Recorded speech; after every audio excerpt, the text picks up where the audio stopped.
I'm with shits. I'm with shits. I'm with shits. I'm with shits.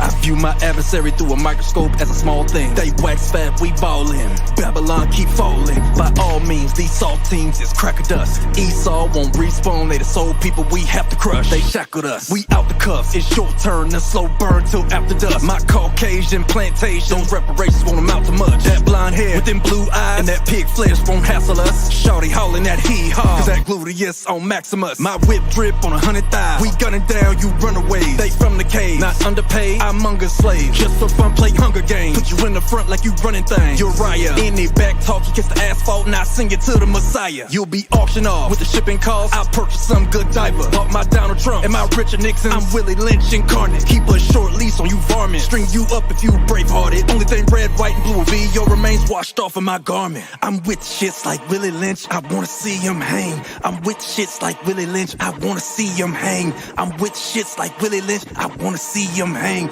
I'm with shits like Willie Lynch, I wanna see him hang, ayy. Went from riding on the boat to hanging on oak. God hate these white folks, you can say what you want. This ain't a joke, I ain't laugh at shit. They gon' make it to the kingdom, yeah, with shackle wrists. Yeah. Put they ass in chains with a yoke of iron. Whip hit his back, sound like I opened fire. I ain't gon' lie, I wanna see him suffer. Can't escape, cause under the sun, the place of judgment. Yeah, I got a perpetual hatred. They scared of replacement theory cause they destined for slavery.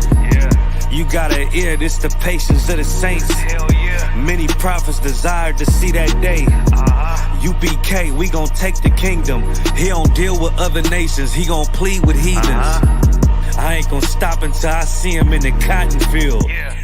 Ain't no other option, I'ma die real. I'm with shits like Willie Lynch, I wanna see him hang. I'm with shits like Willie Lynch, I wanna see him hang. I'm with shits like Willie Lynch, I wanna see him hang. I'm with shits like Willie Lynch, I wanna see him hang. I'm with shits like Willie Lynch, I wanna see him hang. I'm with shits like Willie Lynch, I wanna see him hang. I'm with shits like Willie Lynch, I wanna see him hang. I'm with shits like Willie Lynch, I wanna see him hang.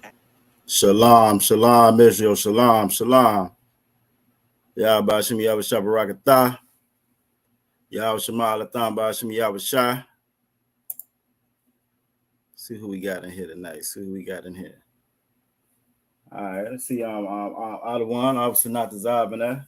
Yah Bashim Yahweh Barakatah on the book. Give everybody a couple minutes so they can get on up in here. This is tonight's Lashawan Qadash, the Holy Tongue class. All right. We got a couple people logging in. Give it a couple of minutes, then we're going to go ahead and get started. Hopefully everybody's doing Tawab tonight. Everybody's Tawab. Babylon is falling, which is a great, great thing. We had a blessed time to be here to be able to witness it. It's going to get rough out there. But we in the right spot. We in the spot where you get your gear. You get your gear, get your weight up. So when it do go down, we gonna be ready. And part of that getting ready is learning how to talk amongst one another in the holy tongue. Getting back to our language, getting back to who we are, which is very, very key and important. Very key, important part of who we are is this language. All right, so we got a couple people getting in. It's already in here. We're gonna go ahead and get started. I'm Officer 50 Yagadar. This is the Israelite School of Universal Practical Knowledge of Virginia. This is the Lashawan Qadash, which means the Holy Tongue class that we do every Friday night, 7 p.m. And you can actually find us. We all over the place. If you don't catch my class, you don't catch Virginia. We always teaching. We always teaching. We ain't never passing no basket around. Never passing around no basket, no bucket to take your money from you. We all about getting this truth out, getting our people back home. And for the ones that got ears, that want to hear, trying to make sure that they hear it and they know which way to go. And again, we can get the hell up out of Babylon. So the water for everybody that's in here tonight. A little quick roll call again while I shout it out. Officer Natazab in the building. We also got Sister Coco in the building. So Shalom, Yahweh Shema Alatham Bashim Yahweh Shah. We got the young man in here representing NOLA. Yahweh Brakatah. We also got Officer Matazah Karan in the building. Yahweh Brakatah. The water for everybody that's in tonight. And again, this is the Lashawan Qadash class. What I want to do, I know we haven't done it before, but with this being the Lashawan Qadash class, I want to get to the point where everybody knows where they from. We often say Blacks, Latinos, Native Indians, trying to reach out to our people, letting them know, but those are titles given to us by the oppressor. You got an actual name. You got an actual name and an actual tribe of where you come from. And it's a source of pride. You know what I'm saying? So when y'all log in, if you know your tribe, go ahead and put your tribe in there. If you know your tribe, go ahead and put your tribe in the chat if you know your tribe. I just want to see who we got. And again, we don't adhere to tribalism here because you Black, Latino, Native Indian, then you are Israelite. So when I say Black, I'm talking about the whole family. But if you know your tribe, go ahead and throw your tribe in there. Yahweh Shema Lathan Bashim Yahweh Shah, Sister Nazam in the building. She say she from Judah. And Judah, that's gonna be the Negroes. That's gonna be your so-called Negro, your so-called African American, which is the craziest title that they could ever give us. African American is two white dudes, not just one of them, but two of them. Leo Scipius Africanus and Amerigo Vespucci, which neither one of them are our forefathers, But if you from that tribe of Judah, you from the same tribe. Well, actually, I won't even say it. You who else come from Judah? Well, everybody's putting their tribe up in there. We also got Sister Coco. She says she representing Judah as well. Also, Matazah Karai, he's from the tribe of Judah as well. Yahweh Shema Lathan Bashim Yahweh Shah, the young lady Aaliyah. But I hope I said that correct. Daughter of Officer 5K, Matabai. Damn right. Out of Louisiana as well. So shalom, Makwaf. But yeah, if you know your tribe, okay. And she says she's from Judah as well. Who else y'all know that's from Judah?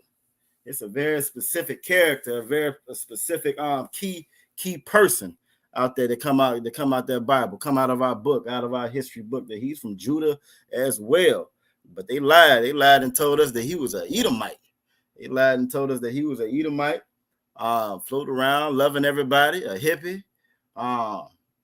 Who I'm talking about. If y'all know who I'm talking about, go ahead and type that in the chat real quick if y'all know who I'm talking about. Because there's been a whole lot of identity theft going on in Babylon. A whole lot of identity theft. Damn right. Officer Matazah Karai is on it. He said Yahweh Shah. And we say Yahweh Shah, we talking about Christ. They lied to us. You go in any of our churches. Damn right. Sister Nazam and I said Yahweh Shah. You go to any of our churches, you're going to see a picture of an Edomite up on the wall. With long, stringy hair. He wearing old white dress robe. You know what I'm saying? Old white choir robe he got on. And he go around hugging and loving everybody. And that is not, I repeat, that is not our Savior. That is not the Yahweh Shah, the Christ that they describe in that Bible. Christ they describe in that Bible was an austere man, meaning stern. He was about that business. If you saw him come in the room, you're gonna look the other way because you want to make sure your shit together, because you don't want it to be no smoke, because he's not ducking none of it. And he came to save his people. So when the scripture's talking about he's coming to save his people, he's coming to save the Blacks, Latinos, Native Indian, no matter what tribe you are, as long as you're part of that 12 tribe. And there's 12 tribes. If we get a chance, we might go over it tonight. Because again, I just want us to start doing it, so just so we'll be familiar with it. A big portion of our nation is going to be your northern kingdom. Big portion of our nation is going to be that northern kingdom. And for us, we've been taught our whole lives that those weren't our brothers and our sisters, even though they was in the same ghettos and barrios as we was.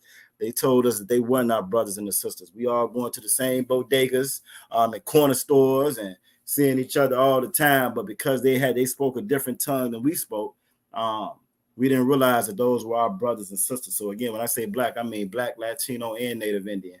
And part of the reason why, if you look at the tribes, if you look at us, Judah is one of the worst affected. Not to say affected, not to say that that the oppressor hasn't ran amok on all the tribes, because he has. But when you look at Judah, as far as how deep we are ingrained with this oppressor, ingrained with the culture, with their culture that they gave us. Part of their reason is because we didn't have that language barrier like you have with some of the other northern tribes. And even though that's a slave tongue as well, our northern tribes that speak Spanish, they got that from the conquistadors. They got that from the slave masters as well. Just they slave masters spoke a different tongue than the Edomite that's over here. But with us being here, ground zero, where they want you to speak that American English, that English tongue, it just made us more and more susceptible to the tricks, to the deception of America, of this country, of this oppressor. So it's very important. This class right here is a very important class as far as us getting that language back, so we can speak amongst ourselves, talk amongst each other, not worrying about the oppressor eavesdropping, trying to change or switch up anything. And it just gets us back to our roots and gets us back to ourselves. It's a strength to have our own language. That's something that the Lord gave us. And so again, this is the Lashawan Qadash class, and this is what we make our best attempts at getting that back. I see the other young man that said, "Yeah, New Orleans is representing hard in the class," and I appreciate y'all, the water for y'all tuning in. All right, so we like to start these classes off about the same. Unfortunately, on Facebook, I don't have it. I don't know if you can see my screen. No, you actually should be able to see my screen on Facebook. On Instagram, they can't see the screen, but on Facebook, you should be able to see the screens and stuff that we share. We like to start the class off similar or the same. We're going to go to the basics. And we're going to start off with the alphabet tonight. So y'all bear with me. We're doing a little things a little bit different. So hopefully all the screens and stuff that I prepared, you'll be able to see them. If you have any questions, like always, make sure you post those in the chat. And we'll get to that and address that, especially if it's not too off topic. But that's what we are here for. We are here to teach our people, about who we are, what we do, and the whole nine. So again, if you have any questions, by all means, type that in the chat and take notes. This class right here is very specific, and it's very specific and intricate. That's a very that can be a very difficult task, learning any language, especially our tongue, which is a tongue that we haven't been afforded that ability to learn that over here. And so again, make sure you take plenty of notes. When I'm in class, I take plenty of notes. I'm always writing stuff down so I can go back and refer to it. And I try to, again, make sure I put stuff up on the screen, and I'll go a little bit slower tonight just so you have the chance to write your stuff down. You better get good notes so you can always refer back to. It's not something that you're going to learn instantly like that. It's not like the scriptures. You might hear one scripture and you'll know that scripture. You might hear about them ships, and you'll know instantly. Deuteronomy 28:68. You know what I'm saying? Egypt is bondage and so forth. So it'll stick. But this language is a little bit different. Because we haven't been speaking with this tongue. So you got to make sure you take notes. You pay attention. You rewind the track back. Go back if you miss anything, and if you got any questions, by all means, make sure you type that in. And downright, soldier. All right, so we're going to go ahead and get to it. We're going to start off with the alphabet. Now, in the original tongue, we have the ancient, then we also have the Assyrian. When you're reading that Old Testament was wrote in that ancient tongue. In our original ancient, what they call Paleo or Phoenician text or script, the Hebrew. So you will see if you're on a blue letter Bible and so forth, in that Old Testament, it's going to be in that Phoenician script. It's going to be in the old tongue. It's going to it'll be in the older Hebrew. But once you get up to the newer text, all that was wrote in the Greek. Because of the captivity that we were under. The same way how we speak English now. It's a thing called Hellenist. When the Bible talks neither Jew or neither Greek, That's because we were under Greek captivity, and they had made it illegal for us to say we was even Jews anymore. Kind of the same way, similar to how when Kanye and Kyrie said that they was Jews, and they immediately tacked their money and tried to shut them down. Well, and this time it was illegal for you to even say that you were a Jew or practice that you were a Jew. And over time, this was how we end up losing our heritage and losing our culture, and really ultimately forgetting who we are. We forgot who we were. Those imposters snuck in. They stole our identity, and they speak something called Yiddish. They speak something called Yiddish, and then you have the Hebrew that's wrote in the Syrian, and it has they had to put little dots and codas in it to compensate for A's for vowels, and we didn't have any vowels in our language. We didn't have no E's and U's and so forth in our language originally. So you will see that in there. So again, the ancient may come a little bit easier to you. It came a little bit easier to me, but that Assyrian, boy, that doggone Assyrian, them letters start to blur and look the same after a while. So again, it definitely takes practice. It takes committed. For you to be committed, and you got to be dedicated and diligent and studying. The Bible says to study to show thyself approved, though, and that's what we're doing. We rebuilding the nation. We getting back. We building that kingdom, that everlasting kingdom, and part of that is getting to this language. So with no further ado, we're gonna jump into these slides. Again, if there's anything you can't see or whatever, then we're gonna go from there. And we're gonna get it started. We're gonna start with the alphabet. All right, so let's see how good a job I did on these slides. Let's get it. All right, so our first letter, and if you can see that, okay, make sure you just type it in if you can see that. All right. All right. So that first letter, that first letter is going to be Ah. Ah is going to be that first letter. That's how you pronounce it. You will pronounce that as Ah. I got ones coming in, so it's good to go. Everybody can see it. I know these slides might be a little bit different from what y'all have seen before in our class, but we just working on switching it up a little bit, being a little bit more consistent. And if for any reason, I take all comments. So if there's anything you see that we need to switch up, change, or make better, by all means, type it in the chat. Let us know, and we'll get it. But hopefully everybody can see that okay. All right. So on your left hand side, this is going to be the ancient. This is what you're going to be the ancient. If you're searching or looking for it, this is what they call the Paleo Hebrew, or they're called the Phoenician text. This is going to be your oldest text there was. We were the first people to write down and keep records and so forth. That Bible is the most popular book in the whole wide world. You can Google books, New York's bestsellers, and no other book ever has sold or ever will sell like that Bible. So as much as nobody follows the Bible, as much as nobody follows, as much as they call us a cult and we this and we that, everybody in the world be on that doggone Bible. All right, I got a couple comments. Sister Coco says she loves that. Damn right. I appreciate it. Sister Nazamana says Salakia is easy to see and screenshot. Perfect. And that's what we want. We want to make sure that y'all can be able to screenshot it, get it for your own notes and all that good old stuff. And again, just make it easy for you to be able to refer back to it and get to it and get what you need. So that's good. I'm glad to hear that. But there's no other book that's popular in history through all history, all time, than the Bible. And you want to make sure that you get you a King James 1611 version.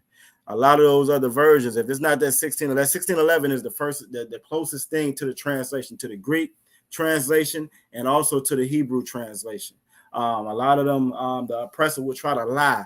He'll try to lie and say that King James wrote the Bible. I remember hearing this when I was younger before I got in the truth. I remember hearing that King James wrote the Bible. I remember hearing that King James was of the alternative lifestyle community. I remember hearing that King James was an Edomite, or assuming that he was an Edomite, because all the kings and princes and governors and presidents and everybody that I had seen that was in any kind of positions of power was an Edomite. But that is not the truth, couldn't be further from the truth. King James is from the tribe of Judah as well.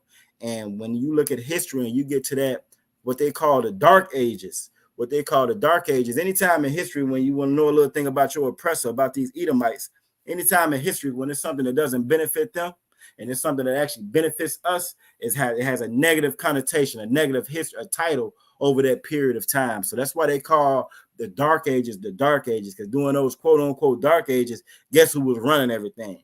Them dark people. And the dark people referring to us. We was in charge running those things. So that's why they refer to that as the Dark Ages. So again, King James was the king of Scotland and the king of England. At the same time, he was doing it like that. And he commissioned about 42 scholars, I want to say, that was scholars and were experts that knew that Hebrew and knew that Greek, and they took the text and they transcribed it to the king's English, or the quote unquote English, which was the tongue that everybody was speaking, or the main or premier tongue that everybody was speaking then. You see, so and nobody wanted him to do that. You got to realize, when it came to books, when it came to knowledge, period, the elite, the power structure, the ones that was always in control, it's always best for them to keep everybody else deaf, dumb, and blind. If I can keep everybody else deaf, dumb, and blind, I can do whatever I want, and I never ever have to worry about these people revolting, changing what I got going on, or messing up my money. And that's really what it all boiled down to. So books and knowledge and things of that nature was reserved for royalty. You can Google and you can do your research and start, and if you look at history, a lot of your college, universities, and all that, those were military installations. Those were military installations. And again, when you talk about military and all, and that's from the power structure. So again, that knowledge was restricted to the common folk, or the poor people, or the quote unquote peasant, and especially from the Israelite, because they damn sure didn't want us to know who we were. When you hear a lot of those old stories, even over here, it's one thing that I remember I saw a couple of days ago. Even when they talk about us coming off the slave ships and coming over here, when you listen to, or you think about some of those songs that they used to sing, they didn't sing about no African King Tuts and pyramids and all of that. They sang about swing low, sweet chariot. Them chariots that's in the sky. That's the angels coming back and check on us. That's our people that they quote unquote call UFOs nowadays. They said by that river Jordan, down by the Red Sea. All those are in what's quote unquote called the Middle East, not in what they consider Africa. This is how you know again that we're the people of that book. But over time through propaganda, over time they stripped that from us, and we lost our history and we lost our culture. So again, you will see when King James came in, he had it translated from that from the Hebrew and then the Greek into the English, so that we could all get to it now. And so that's why you have two versions of it. When you get to that New Testament, what you're going to see is it being wrote in the Assyrian. So it's very important that you know both. And again, the ancient is so unique. It's the original. It's going to be a little bit easier for you to hold on to that. But that Assyrian, I know for me, that damn Assyrian for me, that takes practice. It definitely takes practice for you to get to it. Now, this is our letters were characters that actually meant something. So all your letters, all the characters that we have, they actually do mean something. Who knows? And you may have seen it when I first got to this page, and I actually put it on the top. I should have put it on the bottom. So you're going to see it when I get to each letter, you know what I'm saying? Hint, hint. But who knows what that character stands for? What does I stand for? If you know, go ahead and type it in the chat. Who knows what I stands for?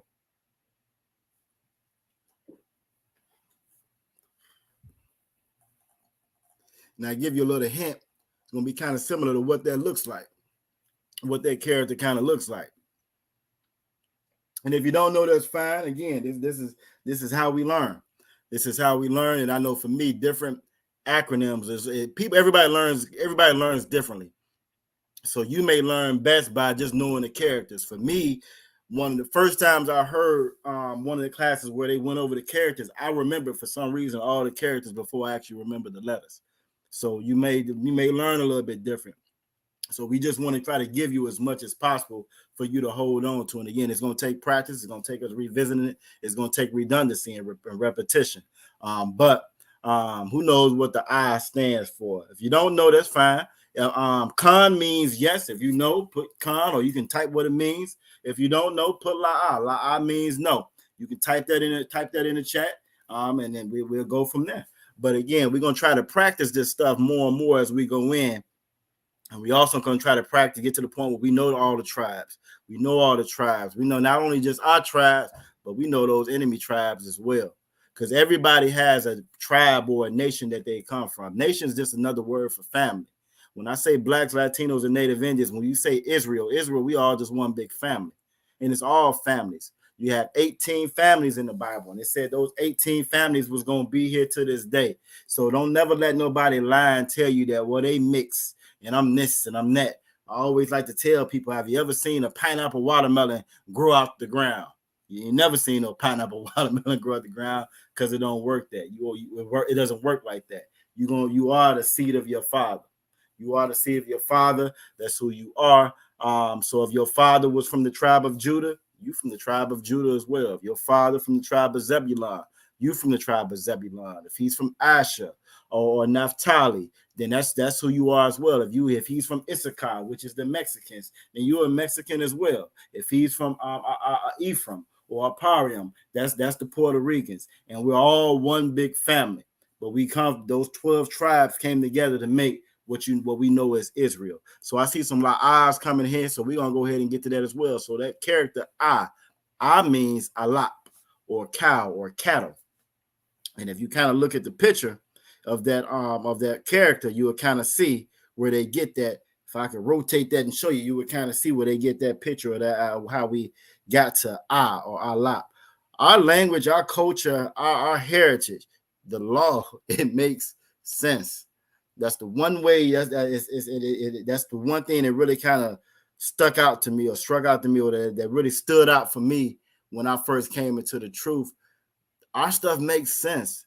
This oppressor, these other nations, their culture, their heritage, it doesn't make any doggone sense. I see you, Sister Coco. Sister Coco said she was gonna say beat, and I get you. I can definitely see that as well. But yeah, that's gonna be a lot, or cattle.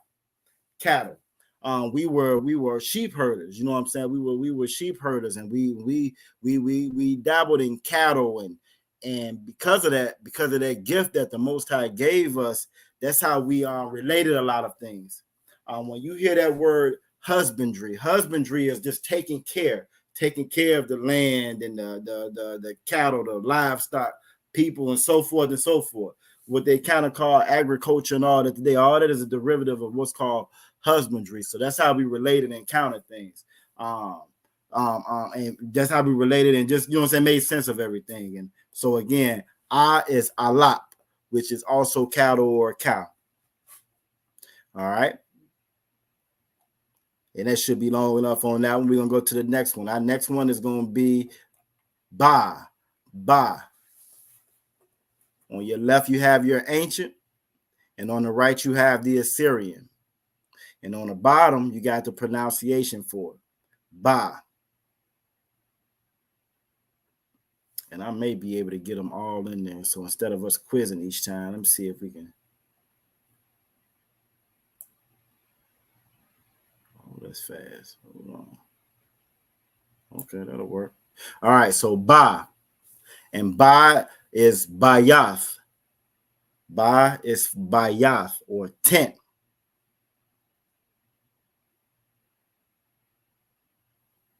Matter of fact, the word for school, if I'm not mistaken, is Bayath Saparium, or tent, or a house of books.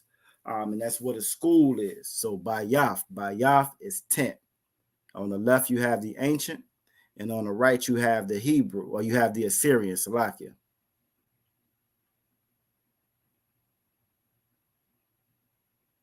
I used to always look at the northern kingdoms, and I would think that they had, we all lost before we come into the truth, but not without me realizing that they was our brothers and our sisters. I just always thought they had a leg up on everybody because they were able to speak to one another. And for the most part, if you didn't know Spanish, you didn't know what the hell they was talking about. And I have been in situations where the oppressor, you know what I'm saying, was at a disadvantage because they didn't speak Spanish. Now, that's not always the case today. I do a lot of different kind of work, and I'm always on construction sites and so forth. And all you see is the Northern Kingdom and Judah. We on every construction site all over the world. We are the builders. We build and make everything. Don't never ever let them tell you anything different. But the further y'all and the brothers and sisters that's out of New Orleans, y'all probably have seen it. But you'll go on one of these construction sites, and it's nothing but Issachar on the site. But the oppressor, okay, damn, I got you. I'm sometimes I say I got to scroll up. You say it's behind the back. Oh, okay, I got you. I can do one even better. I got you. I don't want. I'll scroll up, but I can minimize that banner if I'm not mistaken.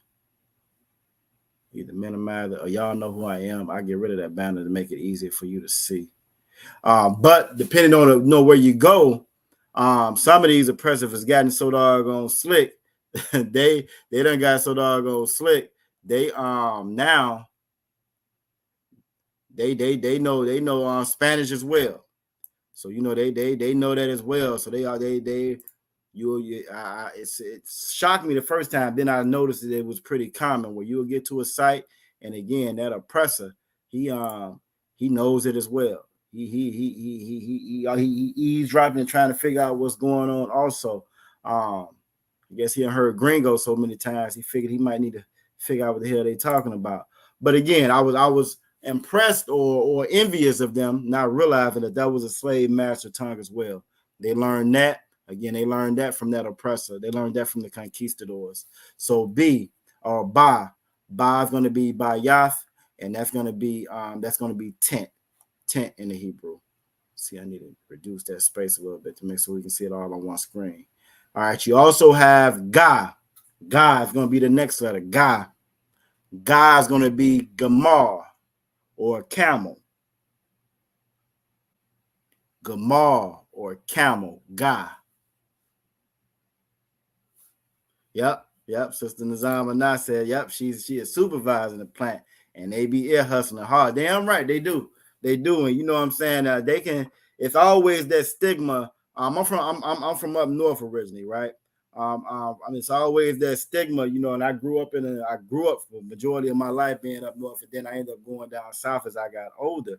And it's always that stigma that, okay, well, they down south, so they're a little bit slower than everybody else. And that can't be further from the truth. I done met some of the most brilliant, brightest people in the world down south. And they let that southern drawl, you'll let that southern drawl fool you if you want to. But that oppressor, yeah, they are quick to eavesdrop. They try to learn the Spanish, and they make sure they damn sure try to make sure they see exactly what's going on, so they can keep keep the plantation running smoothly like they like. So yeah, you see that. So I see that so much when I'm working and I'm down. So I'm slaving and I'm down south. You definitely see that a lot. We got Sister Anai in the building. Yahweh Shema Lathan Ba Hashem Yahweh Shah. All right, so Ga, you got Ga in the ancient on the left, and then you got Ga in the Assyrian on the right. And Ga stands for Gamar. Gamar.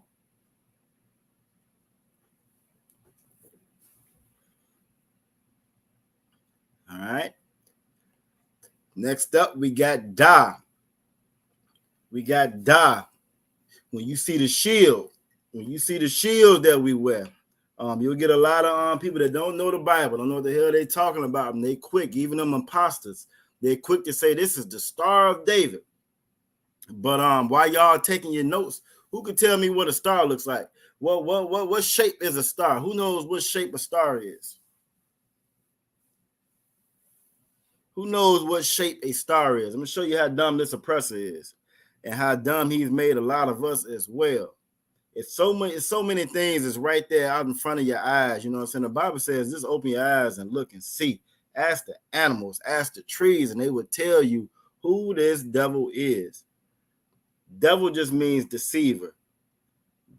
The oppressor is the devil. He's a devil that the Bible speaks of. The reason why he's a devil that the Bible speaks of, he has lied about every damn thing. Everything that can be lied about, he's lied about. And unfortunately, we have believed it because it's everywhere. All right. So Sister Nazama now says, Salakia, our shield. I got you. Okay, I got you. Who else? What shape? What shape is a star? Who knows what shape a star is?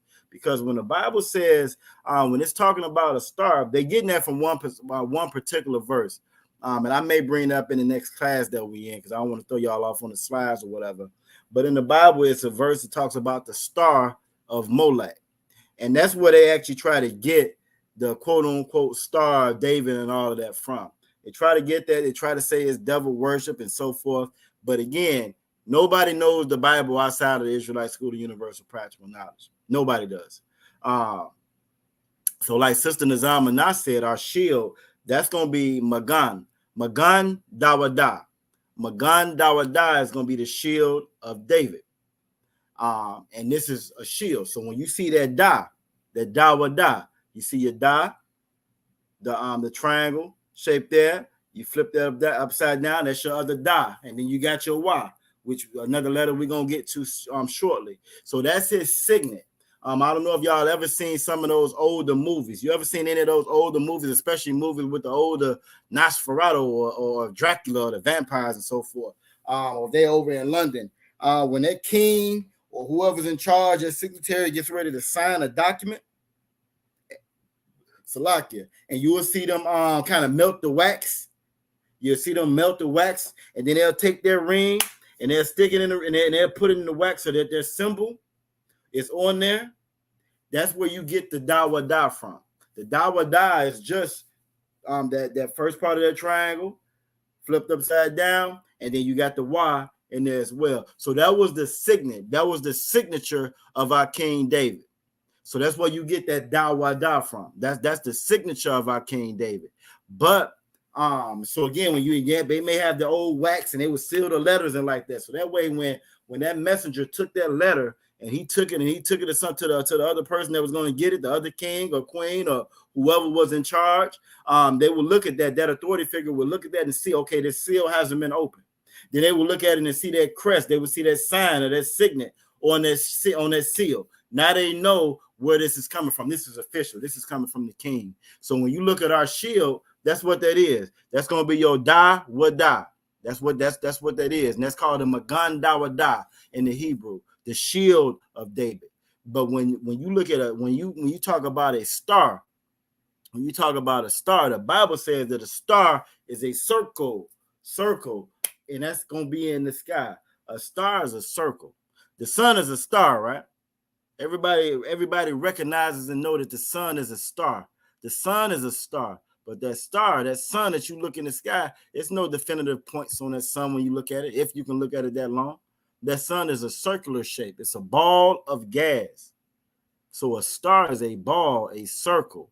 But they have lied to us so much. We believe stars have points and they look like this, and that's just not the truth.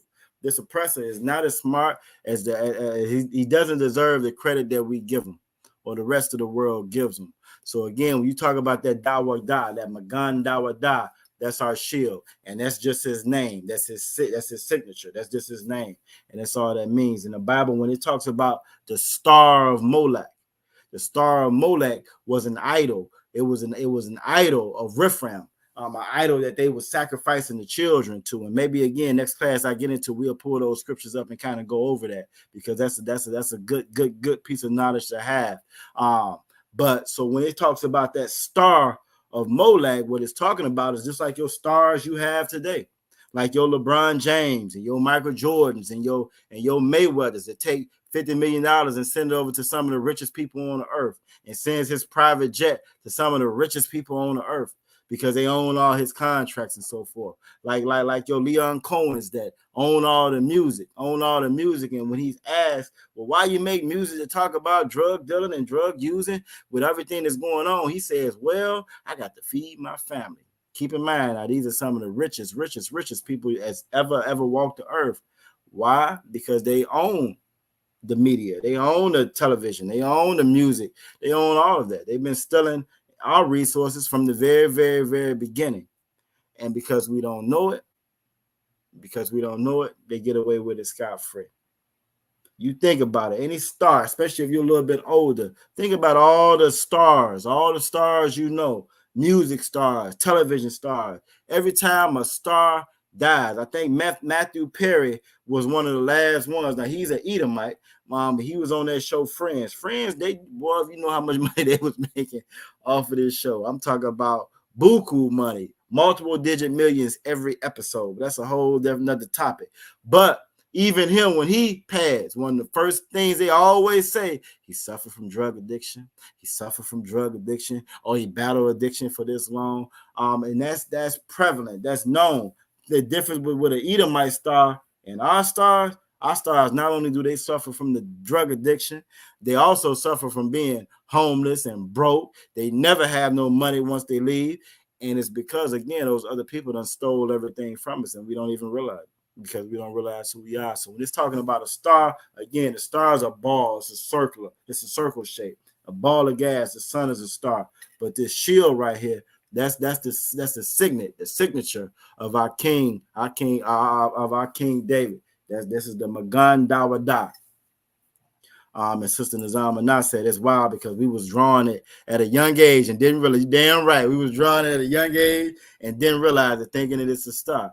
And that's absolutely correct. And if I'm not mistaken, I've got to get a little clarification. Or if I'm not mistaken, I want to say that quote unquote 5-point star is going to be your signet with Solomon. If I'm not mistaken. But again, yeah, when you talk about the Magan Dawada, that's what it's referring to.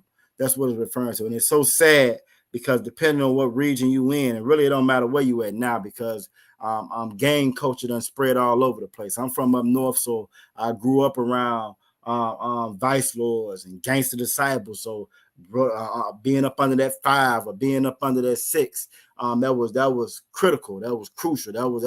That's what we did in the world. That's what we did. Not even realizing that even those symbols, those signs, all that stuff comes from us. The bomb. It's a series that we have on the channel. Y'all make sure y'all check it out, called The Former of All Things. The Former of All Things. And when it says Jacob is the former of all things, everything you see, guaranteed, you look at it long enough, do enough research, look at your history, it comes from us. In some way, shape, or form, it comes from us. So you are absolutely right, sister. All right, so the laf, or door, or da. Da is the laf, or door. You think about a tent, that's going to be the door to that tent. The laf, door. All right. Next one up is going to be ha. And you will see ha quite often, a lot of times in that Bible, ha. And ha is hana, or behold. You got ha on the left in your ancient. You got ha on your right in the Assyrian. And ha is hana, or behold. And we'll leave that up there for a second so that you can get your notes. And again, that Assyrian, that's again, for me, that's that one. That Assyrian is that one for me, because that's the one, again, if you notice, our characters look different. You can tell how they derive some of the Assyrian from the ancient, but our characters are distinct. They're different. They're unique. When you get to that Assyrian, a lot of them start to look the same. And so, again, it's for me, that ancient was a little bit easier for me to catch on to. That Assyrian, I got to study that every day, all the time. When you hear us saying our prayers, we're speaking in that Hebrew. It's not that quote unquote Yiddish that the Edomites use. It's not that Yiddish that the Edomite use. So again, it's very important that we study amongst each other and learn amongst each other and get back to our language. Sister Nizama says that and on slavery, saying they working me like a Hebrew slave, not knowing we speaking the truth. Exactly. So that gets right back to what I was saying as far as some of those old Negro spirituals. Down by the Jordan, on Red Sea, and our swing low, sweet chariot. We don't even realize that we speaking the same thing. We speaking the Bible. We speaking the truth and not even realizing that it's the truth. Because a lot of our traditions, especially after slavery, was passed down. When you think about the ones that revolted, you think about Nat Turner. If you ever see that movie Birth of a Nation, and make sure you watch the right one, because the first movie ever, and we might talk about, I might have to have Officer Mataza Akarad do a class on Birth of a Nation. The first real movie, motion picture movie that they ever had was Birth of a Nation, which shows you why we so lost and gone off movies. And in that movie, they depicted us as the vilest thing ever. Sexually assaulting on white women, a whole clan riding behind us trying to get us. That was your first motion picture movie. Now that was your first movie. That's where your movies come from. Was Birth of a Nation. But then there was a remake. And it was about Nat Turner. And this is the Virginia class with Nat Turner. If y'all didn't know, Nat Turner was in that Virginia. He was in Virginia. They were selling his body parts all over Virginia. At one point in time, before I got in the truth, I actually used to I was a barber and still do a little bit on the side, but I was a barber, and one of the guys that I cut with, Nat Turner, was actually his people. I forget the actual title, but it was like a great uncle or something like that. And he came in one because we were talking about it, even before I got in the truth. It's something about when you one westbound, it's just something else about you. You look different. So I was always talking about, my people, liberation, freedom, the whole nine. I ain't never really could stand no Edomite, but we were talking about it, and he said it, and I don't think they really believed him like that when they was talking. He came back in the next day with a portrait that his grandma and them got up on a mantle, a little picture, and it's of Nat Turner. And sure enough, that was his folks. Now I don't think he ever picked up his sword and came up in here, but Nat Turner messed around and got a copy of that full Bible. We talked about the Bible and stuff in the beginning. They used to give the slaves what's called a quote unquote slave Bible. That slave Bible has some very, very key missing parts in it. So you would get parts like slaves be good to your masters or obey your masters, but it would never get to the second part of that. The other part of that, when the Bible telling us to be obedient to our masters, you got to think about it. Christ, his disciples, Christ got down and washed his disciples' feet. So not only was his disciples supposed to be obedient to him, he said, if you love me, if you're my friend, you're going to do what I'm going to say. He got down and in turn, and he treated them well as also. He treated them with honor as well as also. And that's how we're supposed to be as a people. But they only gave us half of that. They only gave us a piece or a portion of that. Just saying, be good slaves. Be good slaves. You're going to get heaven later on. I'm going to beat you, kill you, sleep with your wife the whole night. But later on, you're going to float up in the sky and you're going to get your piece of heaven. None of that's in the Bible. But they gave us what's called a quote unquote slave Bible. When Nat Turner messed around and got a full copy. And once he was reading it, he read Deuteronomy. I'm assuming he read that Deuteronomy. He read, the description of that devil, and realized them same ones that's beating us, unaliving us, and doing all this stuff. Them the same devils it's talking about in this Bible. When it's talking about freedom and us getting free from Egypt out of all them years of hard bondage, that's the same stuff we going through over here. And that's why he went on that quote unquote revolt, and he was unaliving them devils. Why? Because that word was speaking to him. Now, I always got to make sure I clarify. We in the Israelite School of Universal Practical Knowledge. We don't condone any kind of violence. We're going to wait on the Lord. We're going to wait on the Lord. The Lord in the Bible says that vengeance is his, and it's coming. You can look around and see World War III is here. They don't officially call it that, but it's here. So it's coming. And it's going to come a time and point where, we're going to have to get our hands dirty, right? The Bible says that I call for fishermen. So right now, when we trying to teach this knowledge, we trying to teach the language, we trying to get the classes out, the poor brothers in, we fishing. We fishing trying to get the brothers and sisters in. But then it says it's going to come a time when them fishers going to go away, and I'm going to call for hunters. And that's a whole different time when them hunters get on the scene. So we ain't quite there yet. So we don't condone any kind of violence. We're going to let the Lord work. We're going to let the Lord work, be faithful, build this kingdom like we're supposed to. But Sister Nazamana is absolutely correct. That saying, working me like a Hebrew slave, not even realize that we are the Hebrew slave. It shows you just how disconnected we are from that truth. Sister Coco said, wow, I always tell people, right, Sister Coco, you can be in church your entire life. You could be in church 30 years, 40 years. You can be an old pulpit veteran. You feel me? You can be a veteran in that. You can come to one of these classes and in 5 minutes, 5-10, you give us 5-10 minutes, you'll learn more in that 5 or 10 minutes than you ever learned your entire time being in that church. Every time, guaranteed. I stand on that because I stand on my brothers and my sisters. I stand on the shoulders of the men that came before me, the men that's greater than me, and that's the truth. That's the truth. Officer Mataz Akra said that first version was done by the oppressor, horrible, and it was. That's why I said I want you to jump on that because it was so monumental. That movie was so. That's what started Hollywood. That's what started Hollywood. You got people now that got the same views in that movie now, today in 2023. That's just how powerful, how strong that they modeled all the movies afterwards. They modeled after that. That was your first. They really learned how. You got that saying that says I'm trying to remember exactly how it go. A picture. Okay, that is a picture is worth 1,000 words. That's when they learned that.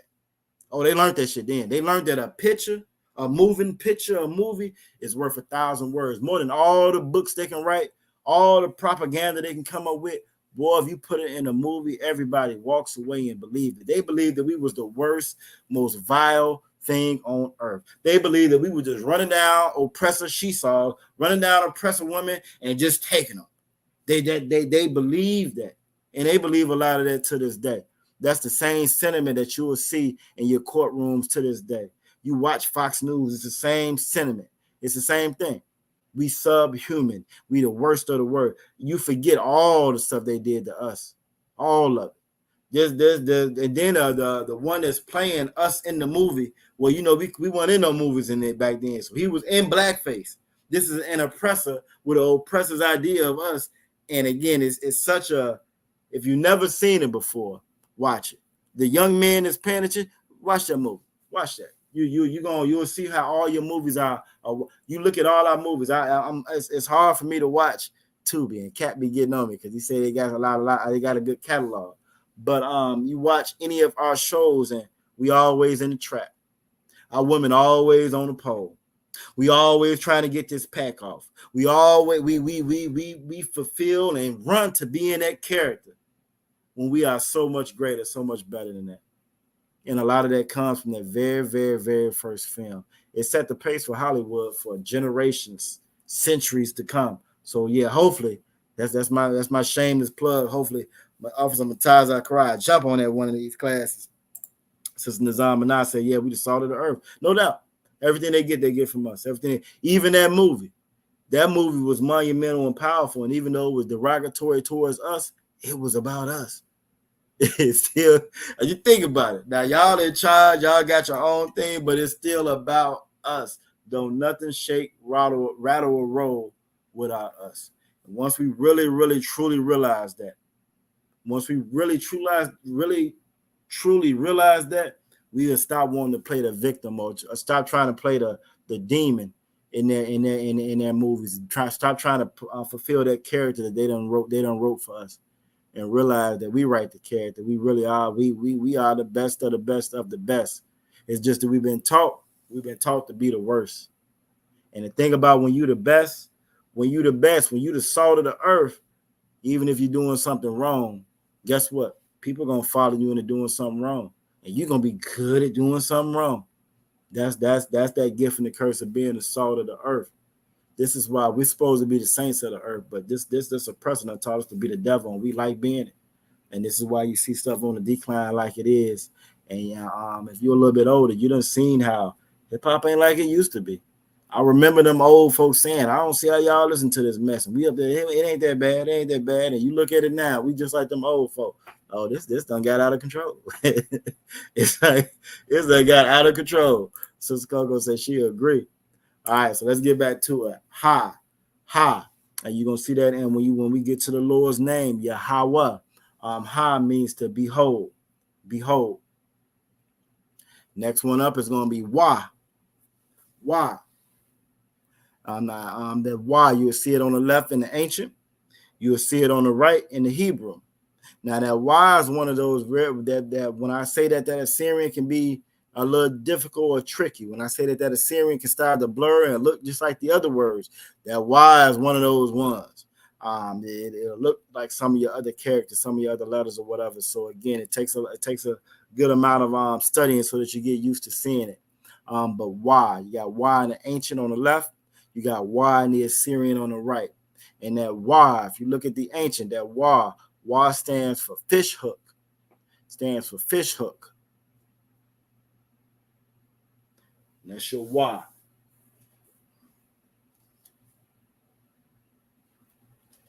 But yeah, it's so much stuff like that, though, Sister Nazama, now that they put right in our face, and we just don't realize it. There's so many things that we still say and do, and we don't even realize that it's be telling the truth. Like I give you another one.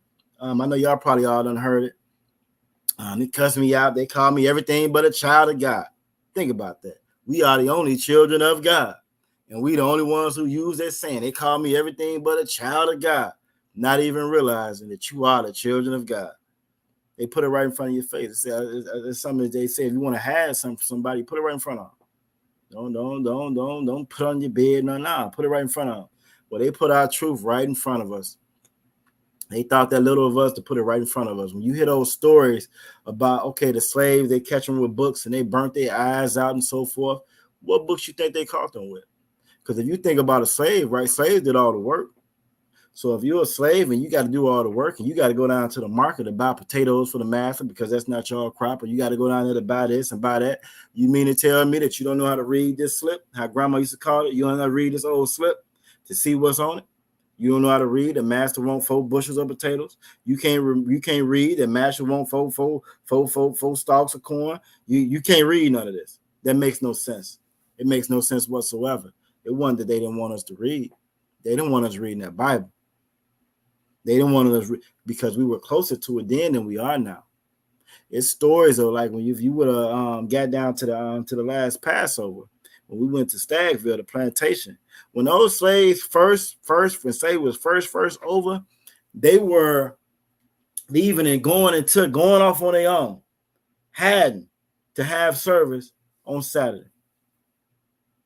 We knew who we were to a certain extent. It hadn't been drilled all the way out of us yet. We had held on to a good bit of it. It hadn't been drilled out of us yet. It was a lot of propaganda, a lot of work, trillions and trillions of dollars spent on erasing your knowledge, your heritage, and your culture. Not only erasing it from you, but giving it to somebody else and saying it's theirs. Right now, maybe I'll look it up for next class. I need to write that down. But right now, if I'm not mistaken, I want to say it's the second or third. Second or third highest number of cancer. It's right over there where they're fighting at right now. Right over there in our land. Reason being, they don't belong in that region. They don't belong in that region. So I think right there in Israel, quote unquote Israel, they got one of the highest cancer rates in the world, skin cancer, because they don't belong over there. It's not their land. Christ and his mother, them, they left, ran and hid in what's quote unquote Middle East or Africa. They hid down there. Nowhere in the world. We ran from our hometown in 70 AD. Nowhere in the world those pale-faced people. Yep, skin and Officer Matazar Karai is absolutely correct. It's skin cancer specifically. I always say Most High got a sense of humor. I don't care what nobody said. It's skin cancer, not pancreatic, lung. No. They have skin cancer specifically, and I want to say it's the second. Either I know at one point I read they were like the number 2. So it's either the second or third, and maybe number 1 at this point, but they're right up there with the highest amount of skin cancer in the world. These are people that got every advantage, every economic advantage possible. That's got 3 and 4, 5, 6 different summer homes all over the world. You know what I'm saying? Something we can't even imagine. We trying to pay rent in our primary address. You know what I'm saying? You imagine having you 4, 5, 6 homes as big as hotels, and that's just for play. We have no idea how wealthy these people are, but they got their wealth based off of us. They got their wealth based off of our work. And like Officer Matazar Karai said, it's skin cancer specifically, and that's Esau's disease. Damn right. We the only people that love the oppressor. The son don't even love the oppressor. The son, every time they walk outside, the son is trying to take their ass out. He try and get rid of them every time they come outside. We are the only ones that love the oppressor the way that we love the oppressor. Blacks, Latinos, Native Indians. Everybody else in the world, you look at what's going on right now. There's a video that I was watching earlier. I just actually commented because one of us was talking crazy on, so I had to respond to him. Where it's the IDF, which is your Israelite your police force, your military force, whatever over there. They beating up. They giving one of them quote unquote Zionist Jews the business. Now your Zionists are the ones who believe that they're supposed to have a state and that's their land and all that. They got a right to be over there from the Bible, even though they don't believe in the Bible. Make it make sense. But anyway, he over there, the police, when I say he beating him like he's a Negro, he beat them like he's a Negro, in the video. I call that white on white crime. That is white on white crime. We are not to get involved. We need to sit back and let the Lord work. But the ones on the chat that's arguing is that's mad is us, because we don't know who we are. We don't even realize. Even the son know and recognize that they don't belong over there, but we don't recognize and know it. So, all right. So, why? And you got that in the ancient, and you got that in the Assyrian. All right. Next, you got Za. Za. This is one of my favorite favorite letters. Za. Za stands for Zion or weapon. This is one of the ones that I learned first. Before I learned any of the other letters, I think I learned this one first. Za, weapon. And it's stuck. Zion is weapon. You got Za in the ancient, and then you have Za in the Assyrian. Zion. And Zion stands for weapon.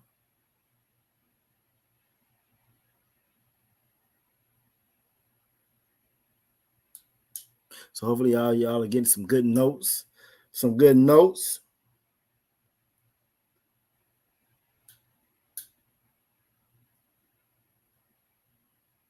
All right, we're going to go to the next one. The next one is going to be Kawama or Ka. And like Officer Yarash always reminds us, when you saying that Ka, is you want to be like kind of like you're coughing, like scratching the back of your throat. Ka. And that's Kama, which stands for fence. And if you look at the picture, you look at the character, kind of looks like a fence. Salaki, that's going to be Ka. Now, this is another letter. You have it in your ancient on the left, and your Assyrian on the right. This is another one, though. When you're reading that Assyrian, it can look just like the Ha. It also can look just like the Fa. So it's another one where you really got to kind of pay attention to it. The way that I try to kind of remember it, the Fa, it's a little bit more fancier. Got a little bit on the back where you can see it. The Ha is probably the easiest one to distinguish because it's going to be a space, a gap in between. Look, I'm pointing to the screen like y'all can see my finger. It's going to be a little space, a little gap right there. You know what I'm saying? So the Ha, the Ka, and the Tha all kind of look alike. So again, it definitely requires you to kind of pay a little attention to it. Or yonder bar, sis, or yonder bar, wife, no doubt. So Ka. And you have that on the left in the ancient, on the right in the Assyrian, and that's going to be Kawama. Kawama'a. And that's going to be fence. All right. Next up, we got Ta. You got Ta in your ancient on your left, and you got Ta in your Assyrian on the right. And even from looking at both of those in the ancient and the Assyrian, you can kind of see how they derive the actual T that we got today in the English. You can see where they derived all that from. Again, everything comes from us. We are a nation that's undesired. Don't nobody like us. Don't nobody want us. Everybody wants to go back home, but they in all our homes. Imagine that. They in your damn house telling you to go back home. That's the life of an Israelite. But Ta stands for Tanah, or basket. Tanah, or basket.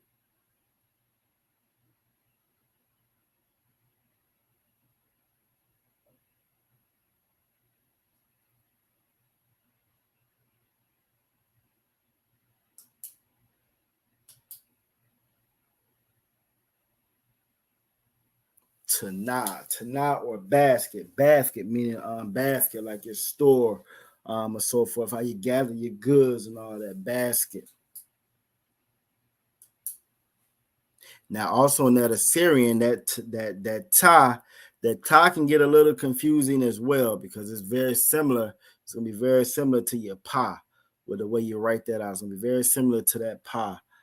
So that ta can throw you off a little bit as well if you're not paying attention. But with just like everything, again, everything comes from us. That's the beautiful part about it, because everything comes from us.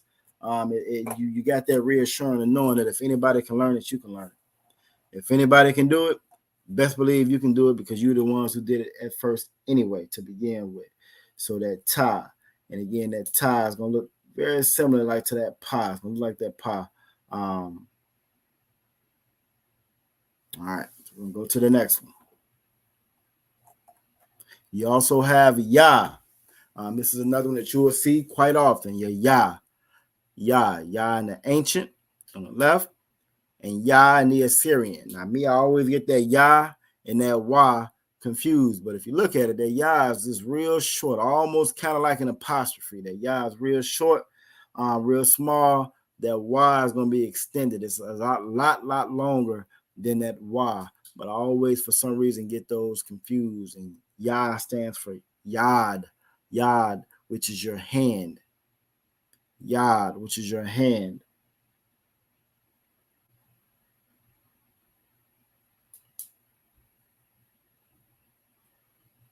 But this is one of the ones you will see quite often in the scriptures. You'll see that Yah quite often in the scriptures. Yah is also one of our prepositions, if I'm not mistaken. So it goes at the end of some of our scriptures as well. So you're going to see that Yah quite often. You'll see that Yah quite often. And again, the more and more you read it, the more it'll stick out, the more you'll be able to see it. But that Yah and that Wah can be a little bit confusing. And Yah stands for Yad.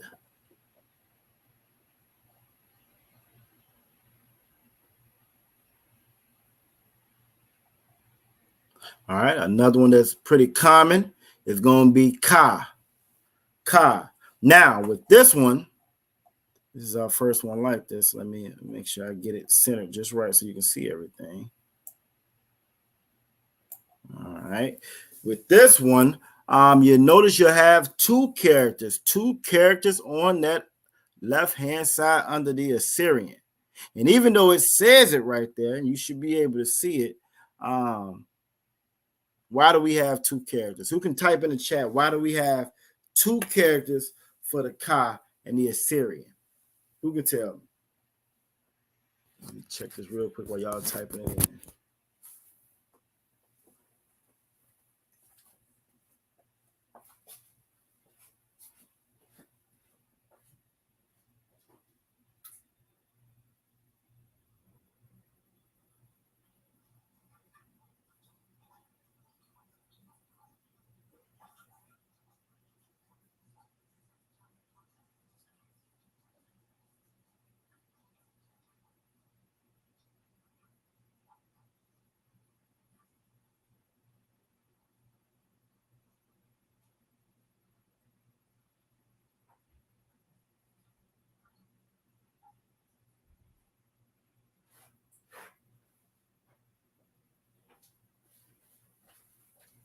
All right, let's see what we got in the chat. What we got? All right, now Sister Coco said dual form. Not necessarily. And that's all right. That's a good shot at it. I remember going over the dual form class as well with Officer Urash Amar. But Officer Mataza Karai, give him a hand. That bottom left. I'm sorry. Look, he corrected in the next one.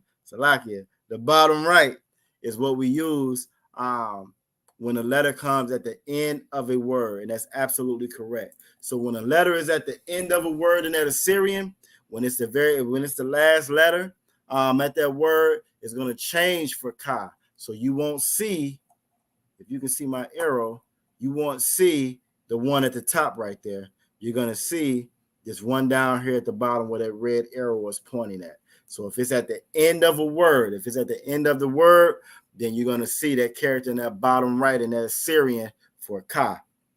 And that's another one, again, when you talk about the Assyrian and how some of them look alike, that ka at the end, I think in the Yiddish, they call it the kaf or whatever, but at the end, it looks very similar to the da. It looks very similar to ra. So they, again, is one of the ones you really want to kind of pay attention to see where it's coming at the end of at where it's at placement wise inside of that sentence or that word. So if it's at the end of the word, then again that's going to be ka, and it's going to look like that at the very end of the word. So it's another one. It's a little tricky, but again, with practice, you can get it. You'll be all right. There's so many things that we do naturally, not even realizing that we're doing it. And language is another one. The Bible is wrote in slang, and so we shorten up when it's not needed. You know, we keep it short and sweet and simple with everything that we do. It's the same thing with this language. So given time and a little bit of practice, you'll definitely get it. But ka is kap, which is palm, like the palm of your hand. And if you look at the palm of your hand, it's amazing, but you will see that very same symbol up in there that you will see for the ancient, for the ka.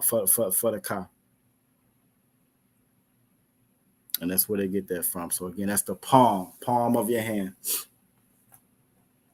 All right. Next up, we got la, which is lamad, which means to learn. La, which means lamad, which means to learn.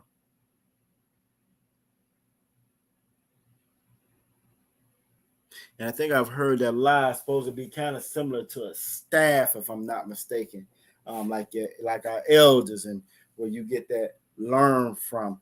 But la is learn, and that's one of the if out of a lot of the letters, that one in Zah, you can definitely tell without a shadow of a doubt that came from the ancient. Without a shadow of a doubt, they didn't really do too much changing on that when they got to the English. It looks very, very similar, or the exact same as what it looks like in the English. That's going to be la, and you got your la in the ancient, and you got your la in the Assyrian. And depending on what text you're reading, that la in the Assyrian can switch up and look totally different from what you're looking at now. But for the most part, it's going to be somewhat in that same shape or whatever. So that Assyrian, again, it takes practice. It definitely takes practice, but we them people, and everything comes from us. This is also like when you talk, it has like a rhythm to it when you talk. I don't know if I've ever seen anybody read as fast as Officer Urash Maf. Officer Urash Maf, how you feeling bad on Sabbath service? How you feeling bad on Sabbath service? Because you be trying to catch up and keep on. You be trying to stay up with him, and he'll read about 4 verses, and you still on the first couple of lines. But our language has a rhythm to it. A rhythm to it. And if you listen to like a lot of your Middle Eastern dialects and so forth, it's gonna sound somewhat similar to ours. We just got put on the other side of the earth where they don't speak like this at all. So that's why it can be somewhat of a challenge.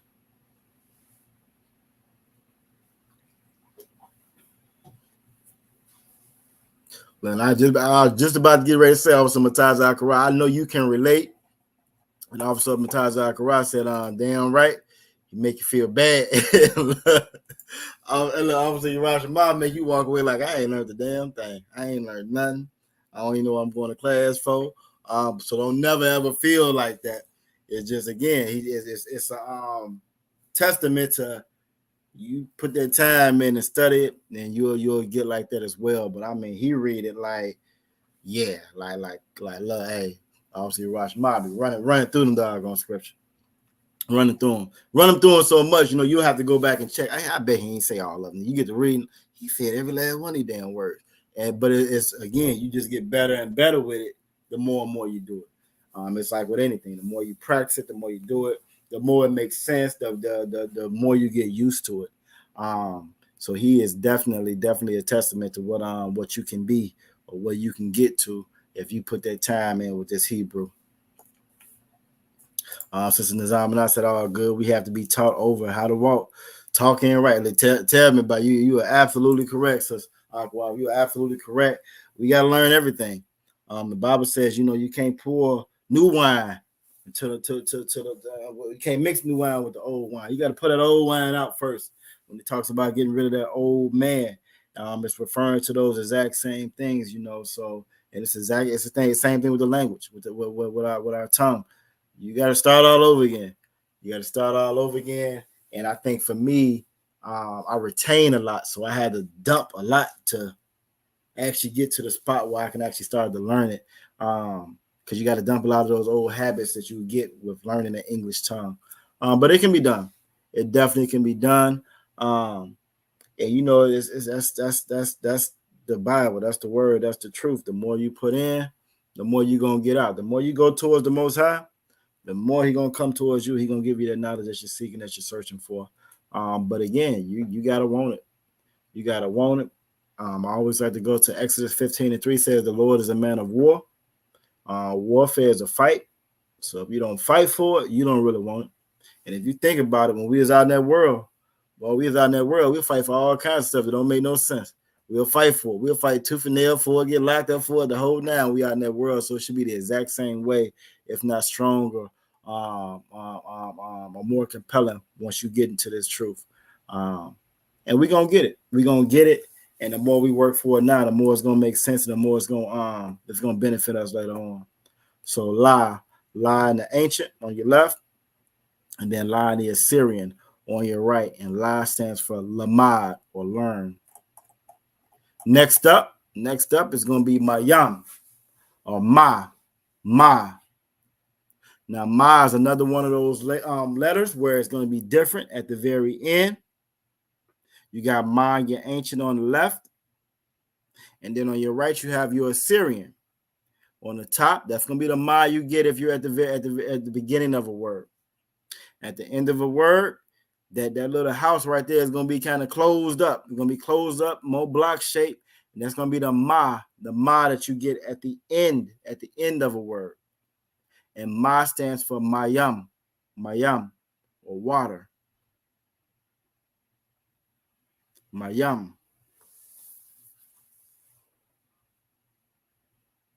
Now, me, I would make it a habit every Hebrew class, and I fell off a little bit because I be doing so much now. But in the very beginning, and I'm trying to get back to it now. In every Hebrew class, I will write out my alphabet. I will write it out because I knew we was gonna go over this portion right here. So even though I may be taking notes, taking screenshots, the whole nine, in some way, shape, or form, I'm writing it out because that helped for me. That helped to make it stick for me. So I will write it out. I will write ancient on this side. I will write the Assyrian on this side. And really, I would try to fill up a whole line. I don't know if y'all a little bit older. You remember getting in trouble in school and they had you writing them lines on the chalkboard. So I would fill up me a whole line of a couple, maybe 2 or 3 ancients, maybe 2, because I was again an ancient stuck. But that Assyrian, I might write that out 3 or 4 times, depending on the character. And then I will go down to the next one. Then over time, it's stuck. And even now when I read, if I'm reading in the ancient, I'm good. When I read that Assyrian, I'm still going back to my notes. I'm still going back to my little cheat sheet. Now, if you speaking of screenshots, the very if you look at the title page of this, the thumbnail that I did for the title page, that's gonna be all your Hebrew. That's gonna be your Hebrew. That's all of it. You can go there, or you can actually go on Google and Google Lashawan, Qadash. It's amazing. It's amazing. It's 15 million different Israelite groups, but everybody, I swear, everybody learns from the Israelite School of Universal Practical Knowledge. If they ain't learning it right now in 2023, they learned it back in 1970, and they still teaching it to this day, trying to claim that it's theirs. So you will see that exact same chart. And so it's good to, I remember, getting stuff and having it saved on my phone. So as I'm driving, I can put it up and I can look at it. Sister Nazam, when I said Salaki, I brought an alphabet tablet to write my Hebrew. Like, hey, ain't nothing wrong with that. If I could flip through my notes right now, you would swear I was back in kindergarten, elementary. I mean, that's how you learn. You got your 3 lines, you got your dotted line in the middle. Hey, it don't get no better than that. It don't get no better than that. So yeah, and even on some of the apps, it's funny that you mentioned that. Even on some of the apps that you pull up and you look up at, as far as learning the Hebrew, you're going to have that same chart that you're talking about that's in that tablet. The same chart going to be in the background. So, again, it's you ain't wrong. You ain't wrong, Agwav. You right on it. You right on it, and it's going to be whatever works for you. But for me, it helped. It was beneficial for me to write it out. And shoot, truth be told, I don't got no dotted lines in my notebooks, but I damn sure got lines. So yeah, we right there on the same page. We on the same doggone page. Ain't nothing wrong with that. All right, so that's your Ma. Now your Ma's gonna look very similar. Ma stands for Mayam, water. Ma's gonna look very similar to your Na. You got your Na. You got your Na on your left in the ancient, and then you got your Na on the right in the Assyrian. Now your Na, again, it's another one of those ones where it's going to look a little different at the end. It's going to be a different character at the end if it's in the Assyrian. And if you notice, that looks to me just like the Da, just like the Ra, just like the Ka. It looks like all of those. Now it's going to be a little bit thinner. It's going to have a little bit of a twist in it at the very top of it, if you notice. But this is going to be Na at the end. And it'd be ones like this that kind of throw me off when I'm reading in that Assyrian. But again, the more you study, the more you get it. Even the Na in the beginning in the Assyrian looks very similar to the Ba. It looks very similar to the Ba. It also looks very similar to the Ka. It's more of a square shape, so you don't have the circular shape as far as the Ka at the beginning. But this is your Na. This is your Na in the Assyrian, and Na stands for Nawan. Nawan is sprout, like a plant that sprouts up, like sprout.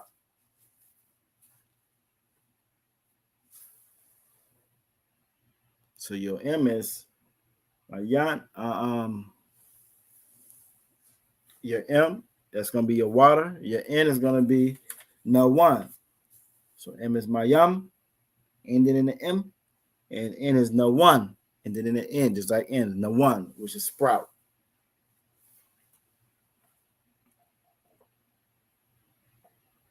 Get a couple more seconds on that, because again, that Assyrian, those two characters both look like something else. Both of them look like something else. So again, when you're reading it, it definitely takes practice and time and repetition. Because when you're reading it, both of those characters can both look like different characters. It can look like the Da, it can look like the Ka, it can look like they both of them do. So that Na can be really tricky. And even on your ancient, this is probably one of the only ones in the ancient that looks similar to another one. Your Na in the ancient looks very similar to the Ma in the ancient. But if you look at it, you'll see that N. You'll see that same N, this reverse that they got for their N.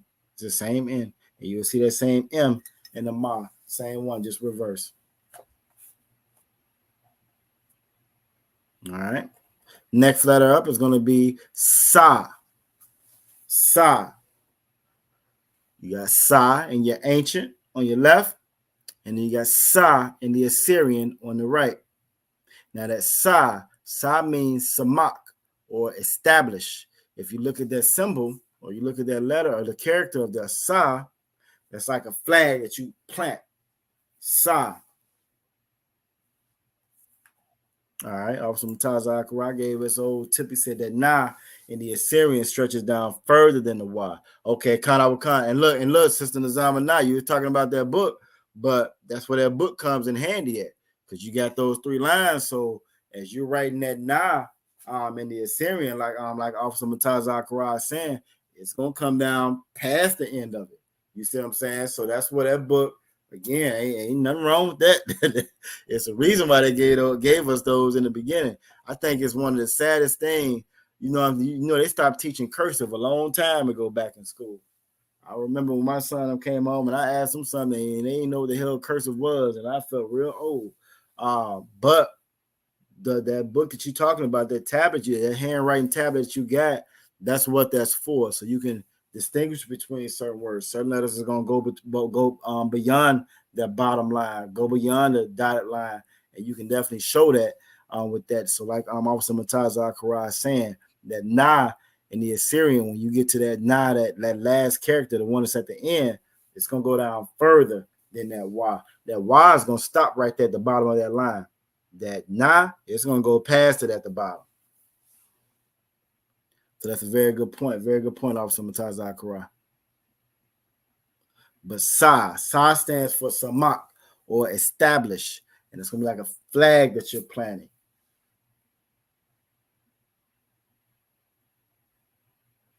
So sa. Now sa was one of the ones where you'll notice that sa in the Assyrian is gonna look very, very similar to the next letter we're getting ready to pull up.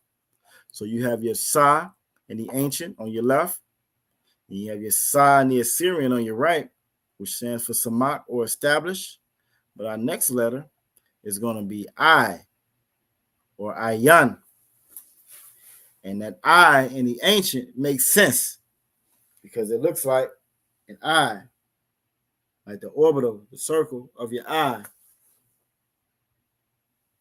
But it looks very similar to that sa in the Assyrian. So you can get those confused. I have gotten those confused before. So you have I in the ancient on your left, and you have I in your ancient on the right.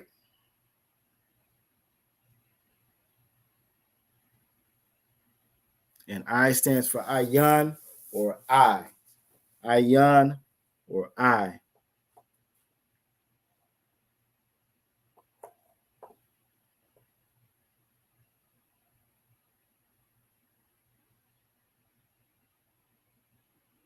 All right.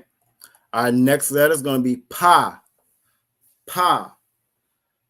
Which to me look like a J. Looks like a J almost in that ancient. But you got pa on your left in the ancient. Then you got pa in the Assyrian on your right. And this is where the one I was telling you, they can look very similar. You can get those. For me, I would always get that confused with that ta. But if you look at that P, it's almost like a reverse P in the English.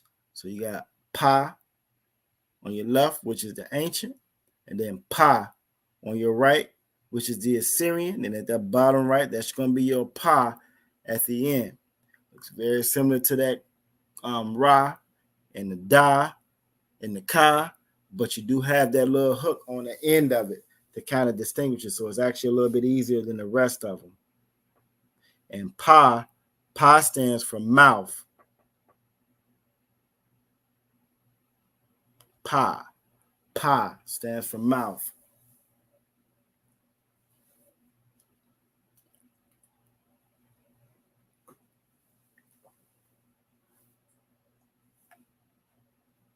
So all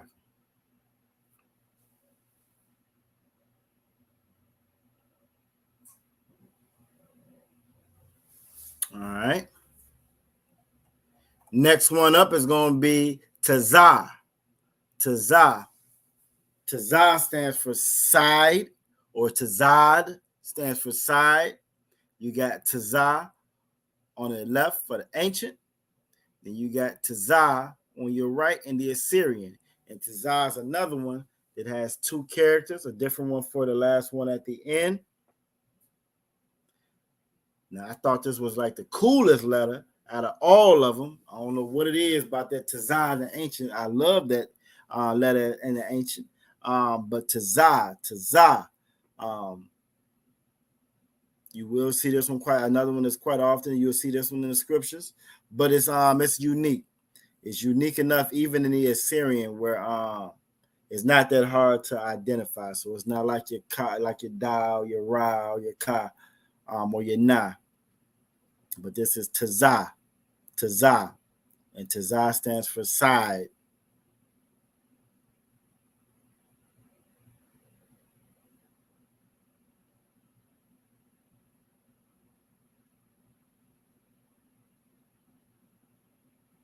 All right. All right. Our next one is going to be qua. Qua. You got qua on your left in the ancient, and then you got qua on your right in the Assyrian.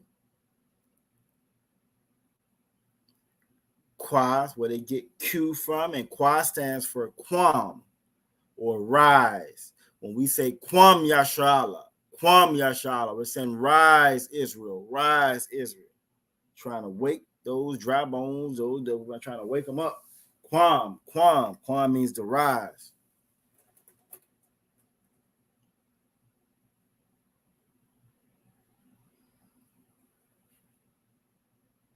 So you have your qua in the ancient, and then you have your qua in the Assyrian.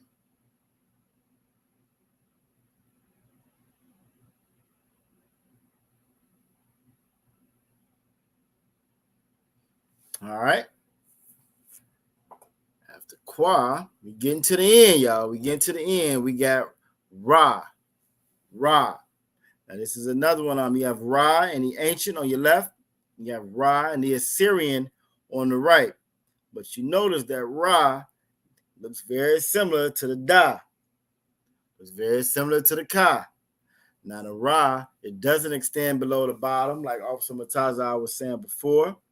And it's a little bit, it's not as defined or pointed on the end. It's a little bit smoother with that Ra when you're writing that. So you have your Ra, and it's a little bit longer also, a little bit longer, a little bit smoother on that Assyrian side. So you have your Ra in the ancient on the left, and Ra and the Assyrian on the right, and Ra is Ra'ash or head. Ra stands for Ra'ash or head.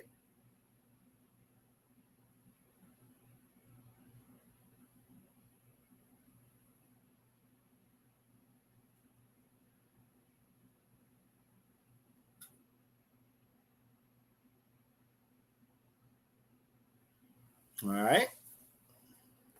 We almost there. Next one up is going to be Shah. And I think I may have this one. I might need to change. I think this is Sham. I'm gonna get clarification on that. I don't know if Officer Yarash is in the room, but I want to say that that's Sham. I'm not. I think that's Sham. I don't think that's Sham. I'll know for sure next week when we get back in here. But Shah, you have your Shah on your left in the ancient, and your Shah on the right in the Assyrian, and Sham is tooth. Stands for tooth. Now I know none of y'all was celebrating Halloween last couple of days, but if you ever were back in the world and you cut out them doggone pumpkin, them jack-o'-lantern teeth, kind of look very similar to that when you turn it upside down. So that's where they get sham or tooth from. And that's gonna be Shah.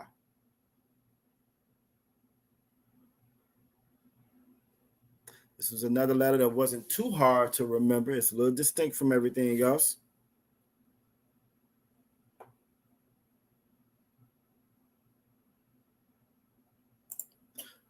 Sister Akwaf Nizam Anah says that the water survey, every class teach and interact differently. Virginia classes feel more like family. At the water to the Most High cry. 3 of my 4 kids are tuning in and visiting. Hey, damn right. We be glad to see y'all. I'm glad to see them young men up in here. I got 2 boys myself. I know Officer Mataz Akara. He got young soldiers also. And that's all praise to Barakatah Yahweh Shah to you and your family.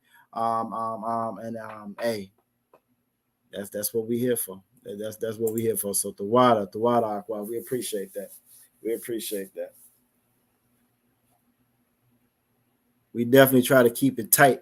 We try to keep it tight right here. And I know how hard it can be to get them young men to tune in. They got everything in their ear. Everybody in the world is in their ear trying to pull them away from the truth. Everybody. And it's like I'm a little bit older, so I can relate.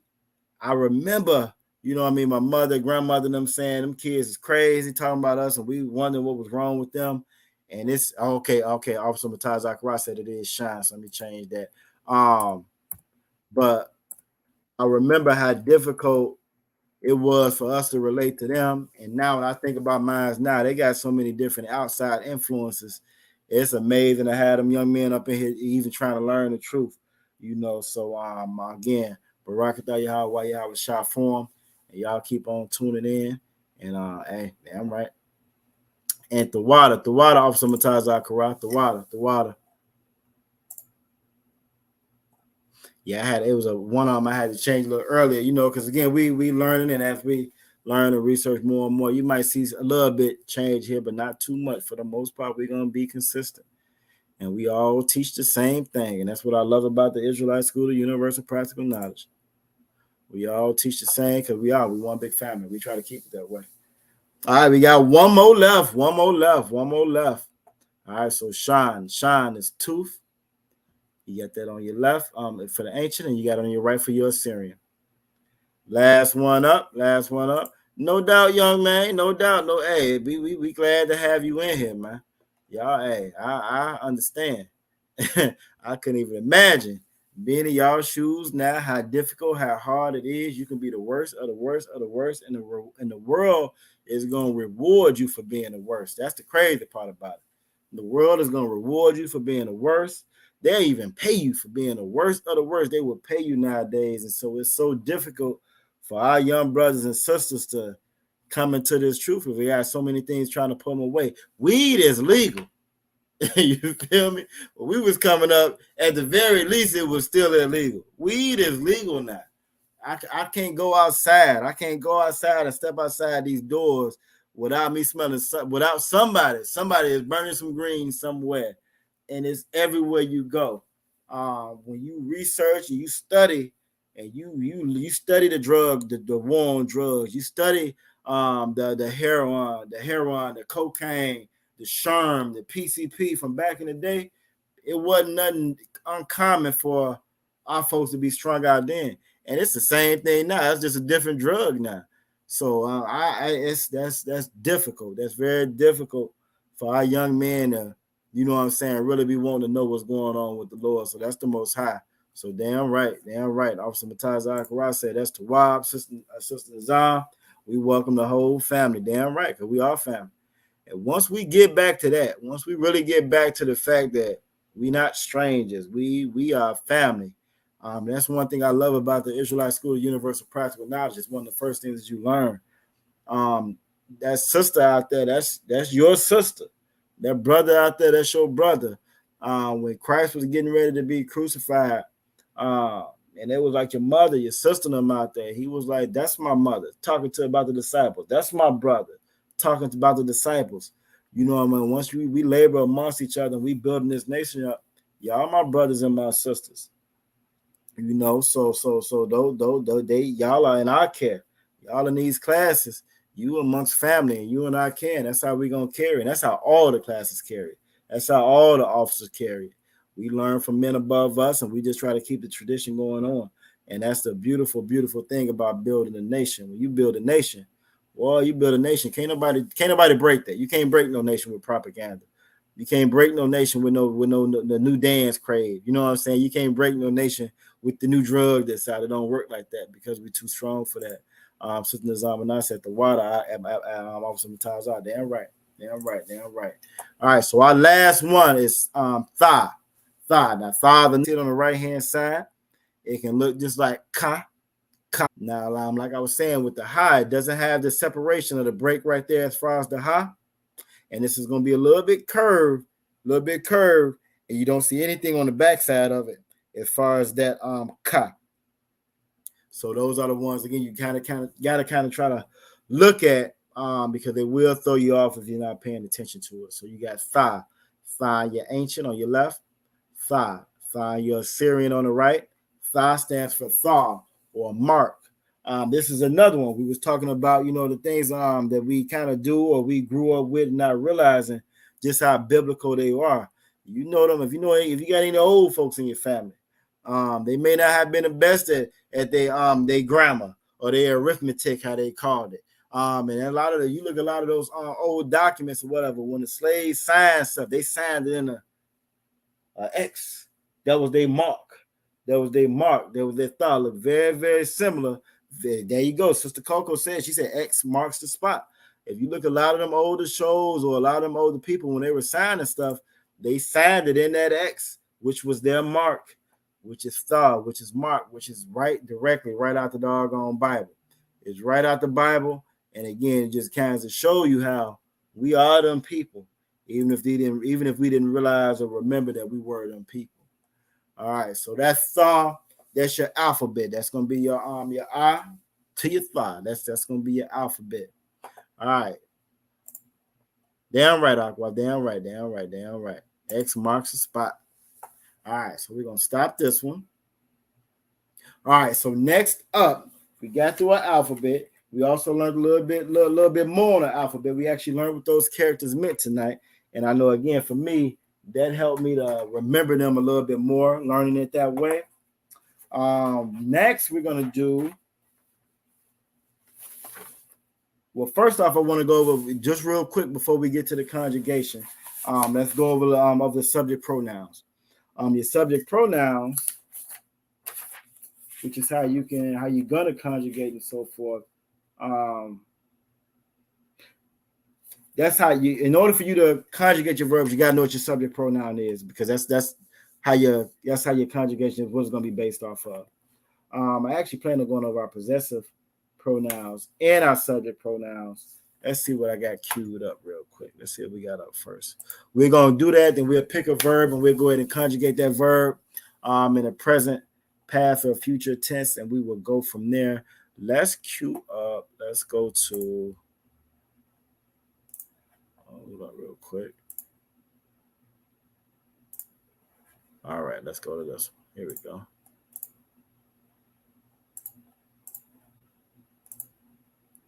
All right, hopefully you should be able to see that real quick. Now we're going to go through this one a little bit faster than we did the last one.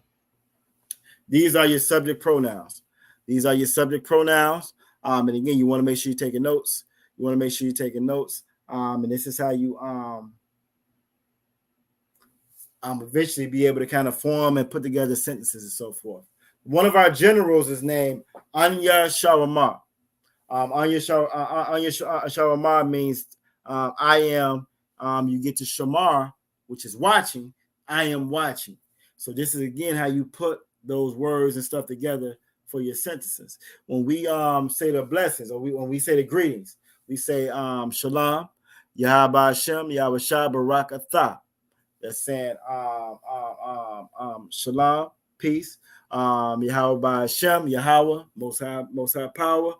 By Hashem, by in the name of the Most High.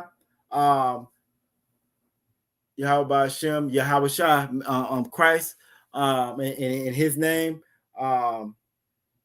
Barak Atah, bless. Then Atah, meaning you. So this is where we get that you from.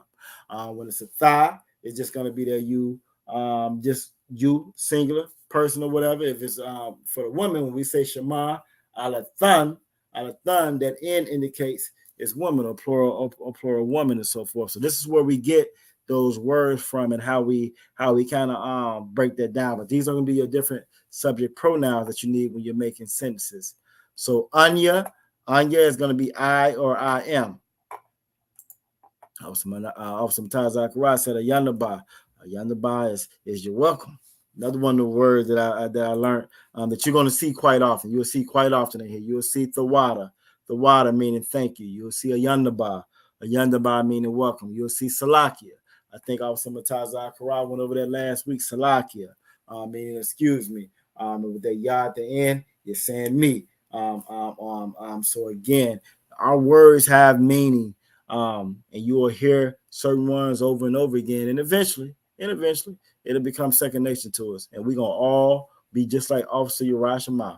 At some point in time, we're going to be all just like Officer Uriah Shema. All right. So the next set we got, you got she. She is going to be Haya. Haya. Haya is going to be she. You also got we. Now, we is one of the ones that kind of stuck out. And I remember this because it's so different from some of the other ones. We is Anaknawa. Going to be pronounced Anaknawa. Aknawa, I'm sorry. Aknawa. Aknawa. Which is going to be we. Then you also have you or y'all in the plural in the male tense. So if it's a group of males, if I'm saying I'm trying to greet a bunch of brothers, I would say Yahweh Shem Yahweh Barak Atham, Barak Atham to the brothers. And you will hear us sometime when we're in class, and we'll say that Yahweh Shem Yahweh Barak Atham to the brothers. We'll say if it's feminine for the sisters, we'll say Yahweh Shema Alathan, Alathan, Yahweh Barak to the sisters. So a thumb is y'all in the plural for the brothers. A thun is plural for the sisters. Last two is going to be they. You got they in the they, which is a plural word for the brothers. It would be hum. Hum. And then you got they for your sisters, which would be hun. Very similar to that a thumb and that a thumb. The only thing different is that M and that N at the end of them. And hopefully I was slow enough so everybody can get screenshots and get notes on those. Because if so, we're gonna move on to now. All of these will go in the beginning. These will go in the beginning of the word. We're gonna go to the prepositions or the prefixes, which would go at the end of a word. We're gonna do that next. All right. All right, so I don't see nobody chiming in, so I think we're good on this page. Let's go to our next one.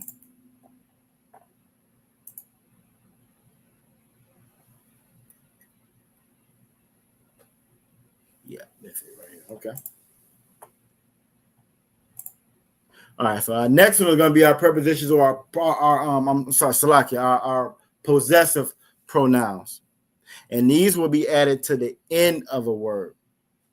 To the end of a word. So, for example, what's a word that we all know that we've talked about? I think last week, what did Officer Matazza? I think he used grapes last week for one of them. There's a couple of words that he used, but I'm pretty sure grape was one of them. And that word for grape, who remembers what the word for grape was? See who was paying attention last week. Who remember what the word for grape was last week? Grape.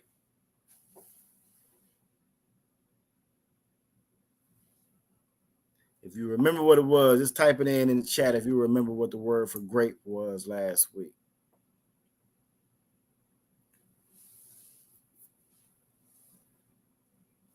I might just give it to you because we're a little low on time.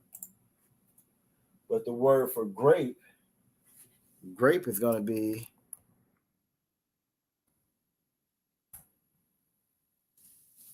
a knob.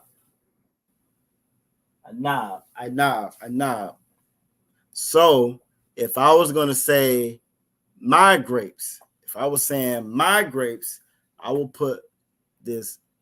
I will put this at the end of it. If I was going to say my grapes, I will put ya at the end of it. So it would be I knob ya. And matter of fact, let me show you what that would look like real quick. Show you what that'll look like real quick.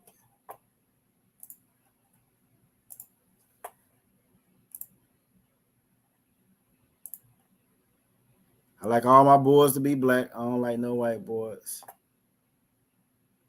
No Esau boys. Where you at? Hold on. There we go.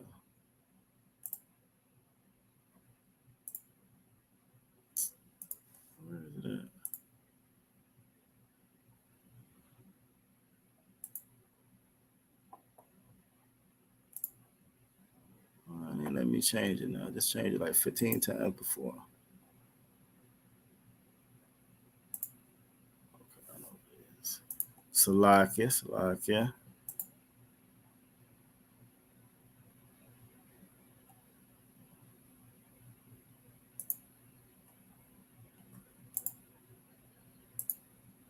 All right, so it's being brand new on me, so I'm not gonna worry about it. We'll do it on this board. All right, so what the word we were was a knob, right?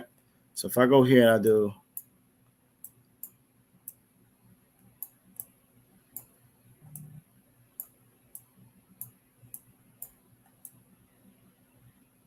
that would be great. Now, if I wanted to make it my grapes, all I would do is add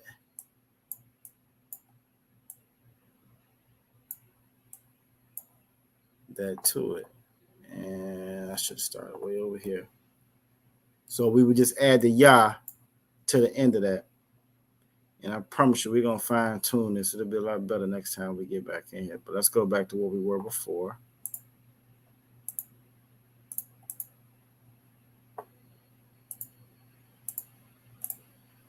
And it'll be that same concept with all of our different words. So if I was saying your grapes, I would add ka at the end of it. So it would be anab ka. All right. So all of your possessive pronouns will go to the end of the word. If I was saying his grapes, they would be anab wa.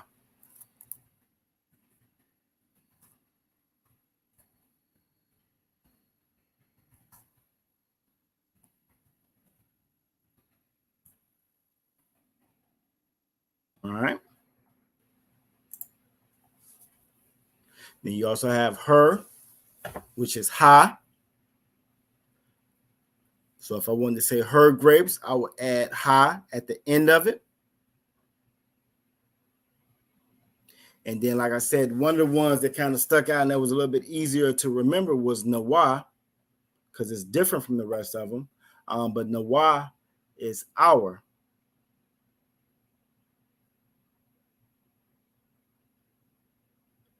And you probably have heard this one before. Who can tell me where you've heard this before? Everybody should know this because we say this all the time. I give you a clue. It's in the prayers. In the prayers, we say this all the time. Who knows what we've seen this Nawa before at? Or Nawa? Who knows what we've seen Nawa before at?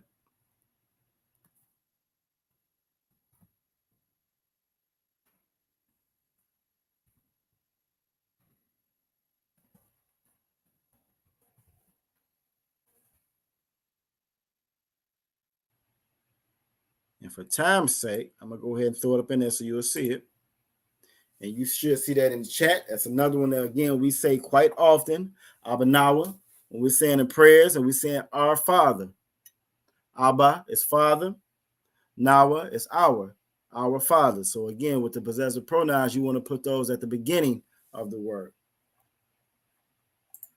Now, if I was saying their as a group of males, I was going to say their grapes. I would say ma.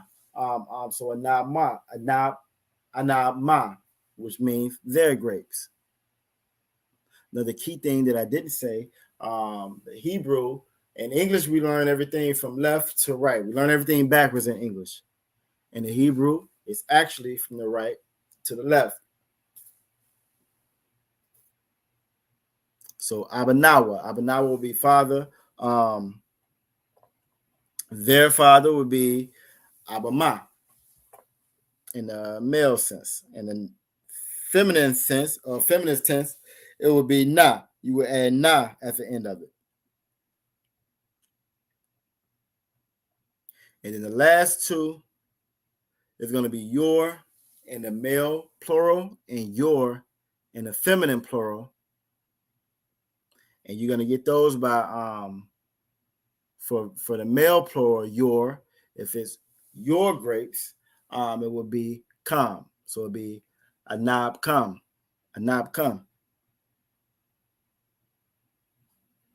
if it was your in the feminine sense, if I'm talking to the sisters in the class, it would be Anab Khan.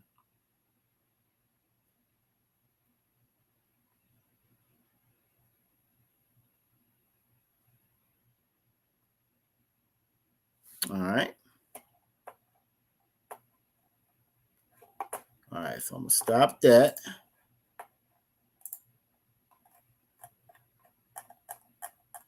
All right, so we may not do too much conjugation. So the last thing I want to do before we, okay, hold on, what we got here? Of some Tazak process. So Nawah, written in the Hebrew, the Na will come first on the right and the Wa on the left, correct? That's correct. Yep, that's correct.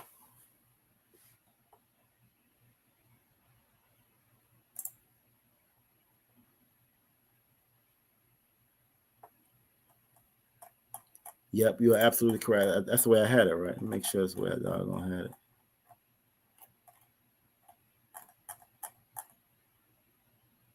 Correct. Yep. Now, wow, you got it right. Sometimes Akara. All right. All right. So we covered a lot of the basics tonight. So since we covered the basics, we're gonna end out on the basics as well. Last thing we're gonna end out on. Let's go over. Did I do those? Yeah. All right. Last thing we're gonna go over is gonna be the numbers. All right, so like those same bar that we saw, you have numbers as well. So your number for number one is going to be a cod. And I'm just going to bring these up just so you can kind of get these down in your notes, and when we come back, we'll expound on them a little bit more. And next week we'll make sure we do a little bit more with the conjugation as well. But I think we got a good. I think we got a good start. Good start. So one is going to be a cod. If y'all listen to any Israelite School of the Universe of Practical Knowledge music, one of my favorite artists is going to be Captain Akkad. All right. You also have number 2, which is Shanya. Shanya is number 2.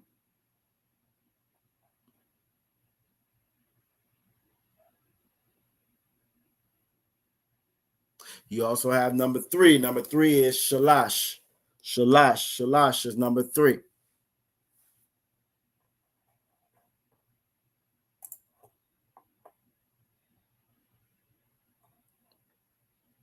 All right. Your number 4 is going to be Arabai. Arabai is number 4.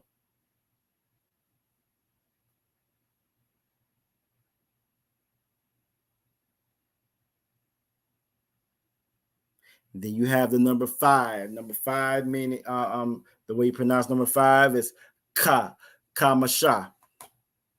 And again, when you see that ka, it's kind of like you're scratching the back of your throat when you say it. Kamasha.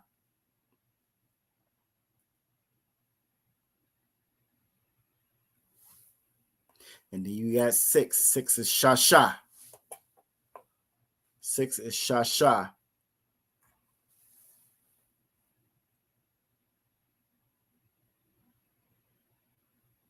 I always know when General Q is in the chat, because you'll see that Alawap meaning general, Alawap Shasha Magan. I see that 6 shield, and I know that's General Q that's in the chat right there. So Shasha 6. 7 is Shabai.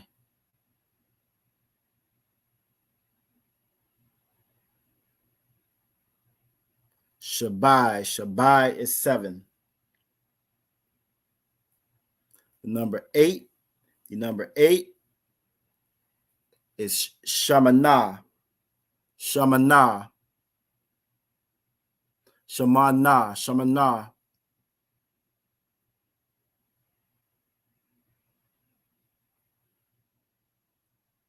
Now, when we were writing this out, when we get back to, we'll write it out. If we were writing this out in the Hebrew, you will see a Sha, you will see the Ma, you will see the Wa, then you will see the Na. But if you notice that A is dropped off right here. Again, we abbreviate, we hyphenate. That's kind of how we talk, and that's how the Bible is written as well. If you've ever heard any of those fake Israelite groups to say Shalom or whatever that mess they be saying that don't make no doggone sense, this is why they got them extra letters in there, because again, they're not pronouncing it the correct way. It's certain times where your A's and your H's and so forth are going to drop off.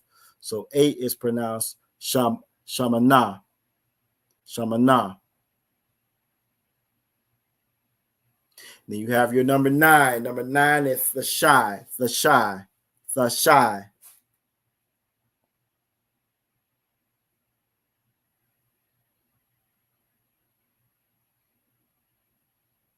Now, number 10, you probably hear every time you're in class, you hear that number 10. You've heard that a lot of different times because we say it quite often when we're talking about Numbers 18 and 21 and Malachi, and we're talking about the tithes, because tithes is 10th. It's 10th of 10, and that's going to be from Ishurah. Ma meaning from, all right? Ma meaning from, and Ishurah meaning 10. So from 10 of 10 is going to be my Ishurah for your tithes. So Ishurah is 10. You actually have, I didn't even realize I wrote that down, but you actually have that right here. Because my and my eye is different. My eye is what? My eye is 100. So when you're saying that the 10th in the Hebrew is Ma'ishara, and that's where you get that from.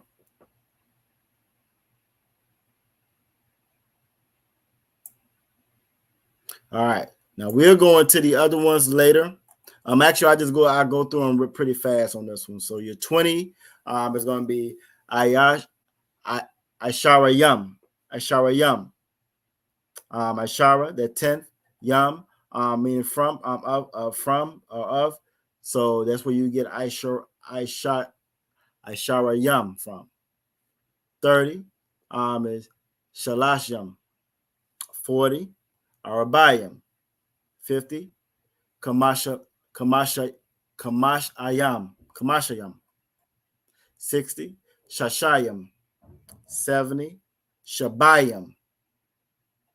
And 80, Shamanayam. We're going to get it. Shamanayam. 90, Vashayam. And then when you get to 100, it switches up on you. There's going to be Ma'ah. Ma'ah is going to be 100. And again, we will revisit and go back through all of these. I just wanted to make sure tonight you were able to get good copies of everything that we brought out. Do we have any questions on anything? Any questions on anything specific y'all wanted to talk about or go over before we get out of here? It's been a good class. I appreciate everybody tuning in. Again, this Hebrew class is very important. When you go over the scripture, you talk about Nehemiah, you go talk about Solomon and so forth. Slowly but surely, and over time, we lost our language, we lost our customs, we lost who we were as a people. And one of the first things we lost was this language. So the more and more we go over this language, the more and more we get back to it, the stronger we are as a people, the closer we get back to being who the Most High wants us to be, and who we gonna be. A Yandaba Akwa for Yandaba Tawada for everybody tuning in. And if that concludes it, if we don't have any questions or anything, I'm gonna go ahead and read these security announcements, and we're gonna get ready to get on up out of here then. So let me go ahead and find those real quick. I had about 50 screens open, none of them on the security announcements.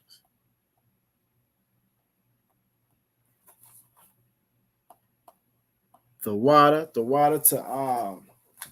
Lamaya. Did my crown. Got me feeling brand new in here with my crown on. The water.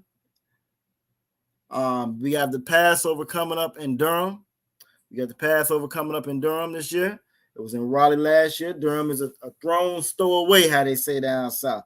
It ain't that far from Raleigh. So we're going to be back down there again. You can go ahead and make sure you get in, reserve your room, all that good old stuff now. Time is filling up. And you want to make sure you get up in there. We're going to have the whole hotel to ourselves, meaning when you come downstairs, you ain't got to worry about no pork being on the breakfast menu. Ain't nobody up in there to eat it but us. So, again, that should be a lovely, lovely thing for us to all be together, like the Most High want us to be.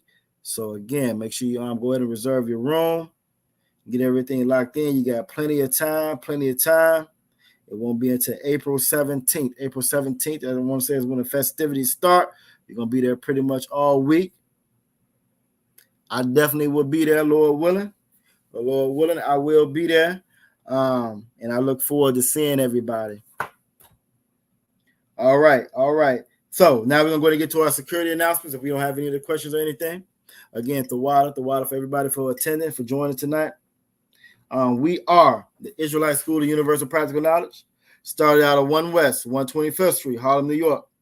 Rule for a new brother or sister. When a new brother or sister comes into the school, they are off limits for 6 months. They are to be saluted only. They are here to shed themselves of the world. If they need transportation, the teacher will arrange it.